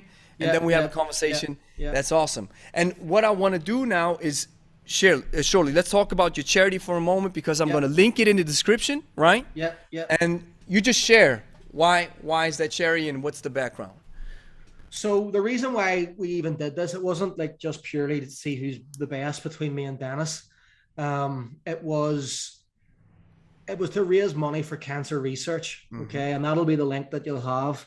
It's a GoFundMe page. We've done quite well. It's going to be evergreen for a while though. Actually, after my conversation with you online, I just, thought about, why am I limiting this to just the time of me and Denis? Like pre-competition, so to speak. So it's going to go on afterwards. You can still donate. And it's something that resonated a lot with me because I lost both my parents to cancer, and I've lost almost all, not all, but almost all of my relatives up on both sides of my family at my parents' age, like aunts, uncles, this and that, cousins, second cousins, to cancer. Now, with those individuals, you can definitely link it to lifestyle choices with things like smoking and stuff like that. But regardless, this will either directly, person to person or with a loved one. Unfortunately, this will affect all of us statistically with someone in our lives, if not ourselves, at some point in our lives, throughout our lives. And, heart disease might be the biggest killer, and we need a solution to everything. But cancer is one of those ones where it's harder to accept because it's like it happens usually over a longer period of time, and you literally watch a human being just disintegrate, like a big strong man. Like my father was a big strong man, and he was an absolute hero to me. He's my first hero, bigger than me, and would have been stronger than me had he trained the way I trained. There's no doubt. He was like a bigger version of me with other stuff as well. He was just like a big man. And in the end, he was like 100 pounds, at like 6'1", and this is, and my mother had a different exit, but it was for the same reason. And, and Denis also had a coach and a competitor who he knew very personally, who were big influences in his life, who he lost to cancer. And he shared a very personal story with me as well. And he said that he was going to pull out of this at one point because he didn't think he was going to be able to be prepared for it. And he had a bit of a niggling injury and this and that. And he didn't want to embarrass himself. And then he thought about all the other people who were suffering and didn't pull out. What a guy. I mean, I just have to say, Denis put it on the line because it was a no-lose situation for me. Nobody expects me to be able to beat Denis. But he had to beat me, otherwise it was very reputationally damaging, potentially. Yeah, to some degree. He had nothing to win. This wasn't for money. It was for money for a charity, but it wasn't. We didn't see a dime. Yeah. And he did it anyway. He did it for a good cause, and he did it because he has the heart of a champion. Yeah, most definitely. So that's why we're doing it, and that's what we're doing it for. And, the way I looked at it was, if me and Denis, if people out there can suffer for months and years, and if their family can suffer for years afterwards after having lost a loved one, then the least we can do is suffer for 10 minutes on a platform. And so that's what we did as a tribute to all those who suffer and were much greater. Yeah, that's, it takes, when it comes to these situations where, for us younger folks, it's sometimes not easy. My father suffers from Parkinson's disease, but not a very hardcore case. Yet we see some situations where my dad's 82 years old, right? So here's my superhero, right? So, and he's still alive, so I get to see. He gets to see my success. It's. We're both very lucky to have each other for that length of time as well. And my mother's also still alive, so and doing very well. And when you see how, I just recently saw a picture of my dad like 5 years ago, and the difference is so major. And when you see your aging parent, I visit them at least 3 times a week. And when you see your dad so often now, and you see an older image, you forgot that he looked like this. Yes, 100%. And in that age bracket, it goes, and my dad still trains. So he's here, he's pushing the sled, the prowler sled with good for him. Yeah. With a few kilos on. We do some farmer's walks, right, with some light weights. We do some squats, whatever we can. And he trains once a week with his mother, with my mother in the gym. And it's just when you see this situation happening before your eyes, have aging parents, and you see that, everybody has some, God forbid, but some disease may come up, and then you have to live with it. And then, my father now sometimes sees, he doesn't see my mother. He sees another person. Then my mother calls me and she's crying, and then I got to talk to my dad. I'm like, Dad, that's your wife. That's my mother. It's in many ways harder for the people around them as well, you know. Especially you know, physical degeneration is one thing, but I've often thought that when the mind starts to go, it's harder, because you know what I mean. Like I've watched that happen as well to an uncle who had Lewy bodies syndrome, which is in many ways similar to Parkinson's, but there's a few differences. And he unfortunately was an extreme case of it and is no longer with us. But this was a man who was super intelligent and super courageous, a former soldier, had read every book in the library, another big, strong man, my father's brother. That's where I get my red hair from, I think. And his name was Dermot McIlroy, and he was just another hero, another big physical hero. And he, you know, in the 80s and stuff, he had the bull worker and the chest expander, you know, the strong pulling the big elastic bands, and he would do all the push-ups and pull-ups and stuff. And the way that like took over him and took over his ability to perceive reality was disturbing to see, you know. And it's funny how he kind of clicked back into reality shortly before he died. It was almost miraculous. It was strange, where we all got to see him, like him, like one last time. It was very, very strange. But the mind is a very complex thing, you know. And I mean, ultimately, you know, I don't know what age you are, but I think you're in my general age bracket, if you know what I mean. And just judging by the age of your parents, and in that, we are our parents now. When we were kids. You know, and that's scary, because I was looking at my children at Christmas last year and thinking, you know, I'm telling them stories about me as a kid from the perspective of my parents. And I'm thinking they should be here to tell you that. You should be knowing your grandparents. And that's when I got this idea for doing this thing with Denis, to try and raise some money. That's powerful. See, that's in some cases, you know, you mentioned it's disturbing to watch when you see somebody, or especially when it's close loved one. And in that case, you know, it's painful. But like you said, what are we doing with this pain? So I know I can't avoid it. My dad knows he can't avoid it. Yet I know that I'm somehow responsible to a certain degree. Well, Mama's like, Mama, you can always call me. It doesn't matter what happens. So I visit you as much as I can. I pay some of the rent that you have to. I pay some of the expenses. Good. I try to take as much care as I can of my parents. And while it is painful, at the same time, that's the cycle of life. You just got to take care of your parents to a certain degree. They took care of you when you were right. So, I'm beyond. I'm stressed a lot longer. Most definitely. It's stressed into our 20s, if we're honest. Mine in my 30s. Then.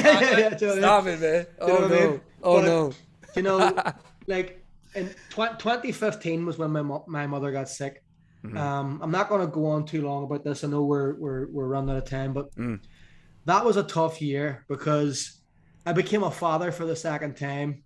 I was training a team of kettlebell lifters, a team of novices who'd never lifted kettlebells before, never done GS before, I should say, to win 6 national titles and to represent Ireland at the World Championships. And I had never competed in 10-minute GS before. I'd done a few 5-minute competitions. And I won the nationals twice, nationals and then Cup of Ireland in the same year. And then I represented Ireland in the World Championships. But on the background, my business went like super global for the first time. I was traveling all over the world, all around America and Europe and Britain, speaking at Lebe events, which is Petrofan, massive events and all these different things. And you're traveling this and that. And my mother had just been diagnosed with stage 3B lung cancer, right? 3B, not a lot of people know this until they're, you know, if you're just watching TV and finding out about stage 1, stage 2, stage 3, stage 4, you don't get the details until you're up close and personal with it. So each stage has a subdivision, A and B, and B being the latter stage within that stage. And so stage 3B is one before checkmate, because when you're in stage 4, nobody survives really. Miraculously, her cancer went away, by the way. As a side note, she received an experimental form of radiotherapy as part of a clinical study. And on the back of that, I had her on a ketogenic diet because cancer grows on sugar, uses sugar as a fuel. And on the background of that, she was also taking cannabis oil infused in coconut oil. Wow, interesting. And a tumor the size of an orange went away. Wow. However, and the lymph node attachment went away. However, the damage that was done to the lungs through the radiotherapy made it too difficult for the heart to pump blood through the lungs. And she ended up 3.5 years cancer-free and then went into left side heart failure. So it didn't actually die of cancer, but did die as a result of the treatment that was required to save her life. Yeah, it's right. And I'm not going to blame that treatment and say, oh, if I had only done the alternative stuff, she would have lived. She wouldn't have. It required both those things to get her those 3.5 years. Yeah. And the damage that happened was unavoidable. And that's just the way it goes. Yeah. However, it was a miracle to get those 3.5 years. Her diagnosis was like a few months. You're going to be dead in 3 months. Yeah. You know. But you know, coming from you, you know, but that was a tough year. You were most definitely. So I was like in the house with my mother all the time. Yeah. She lives in a different place. Yeah. And I'm in the house with my pregnant wife who has a young child as well. And I'm in the gym with my athletes and myself. I mean, I can't understand. I mean, I didn't win. I planned to win those world championships and I didn't. And I don't want to make excuses, but there was my own training definitely took a back seat. I essentially just qualified for the worlds and then just showed up. Yeah. You know. Yeah. So. But you know, coming from a man like you, and a lot of people would start to look for the blame, right? You see, that's because that experimental treatment, blah blah blah blah. Yeah. But you know, if I believe if you are a strong individual, it's hey, yes, we know that may be the cause, but I'm grateful that it gave us 3 more years. And if she maybe hadn't had that, we wouldn't have had her for more than 3 months. And you know, even taking a look further, that's data for that experimental study where they're like, you know, it's tough, but at least we were able to gain some experience from it, where other people maybe can benefit. Well, you see, but it takes. We were told directly by the consultant who signed her up for the trial. We were told directly, she was told that her case study, individual case study, was the single subject of a lecture that was given in Japan. Wow. About this form of experimental radiotherapy. Wow. Because her result was so miraculous. Wow. Like stage 3B is, it's not, it's like, it's a half a stage before checkmate. And she reversed it entirely. That's insane. That's insane, yeah. But you know, unfortunately, yes, there was so much scar tissue, but her life expectancy, her life span from diagnosis was something like 10 or 20 fold beyond what was expected. Yeah. Which is not insignificant. Yeah. You know? So but look, Gregory, it was, you know, it's a joy talking to you here today. Hey. I've really enjoyed this conversation. Paul, most definitely. You know, I have so many notes on here. I know. Well, we'll do it again.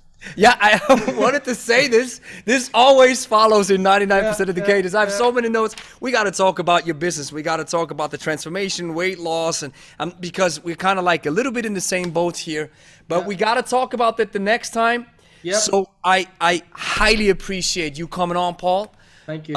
It was a joy talking to you. I highly appreciate you having me on. Awesome. Thank you very much. The world of kettlebells is dominated by 2 training styles called Hardstyle and Kettlebell Sport. Although vastly different in nature, they have been proven to work and give you the most bang for your buck whenever you pick up a kettlebell, if you understand them correctly and are able to differentiate between the two. If you are a beginner, this task might be understandably confusing. Enter the hybrid style and discover how to combine the best of both worlds. The hybrid style masterclass is a 10-week practice-based online course that will help you take your kettlebell skills to an elite level, made in Switzerland. Learn what's been holding you back and how to become a versatile kettlebell master without having to piece together countless YouTube videos or rely on a gym membership. The price of the hybrid style masterclass is $397 per month for 3 months. Save 20% with a one-time payment of $997. We'll open registration only to a small number of new students every 3 months. Join the waiting list now to get access 24 hours before the general public. Link is in the description.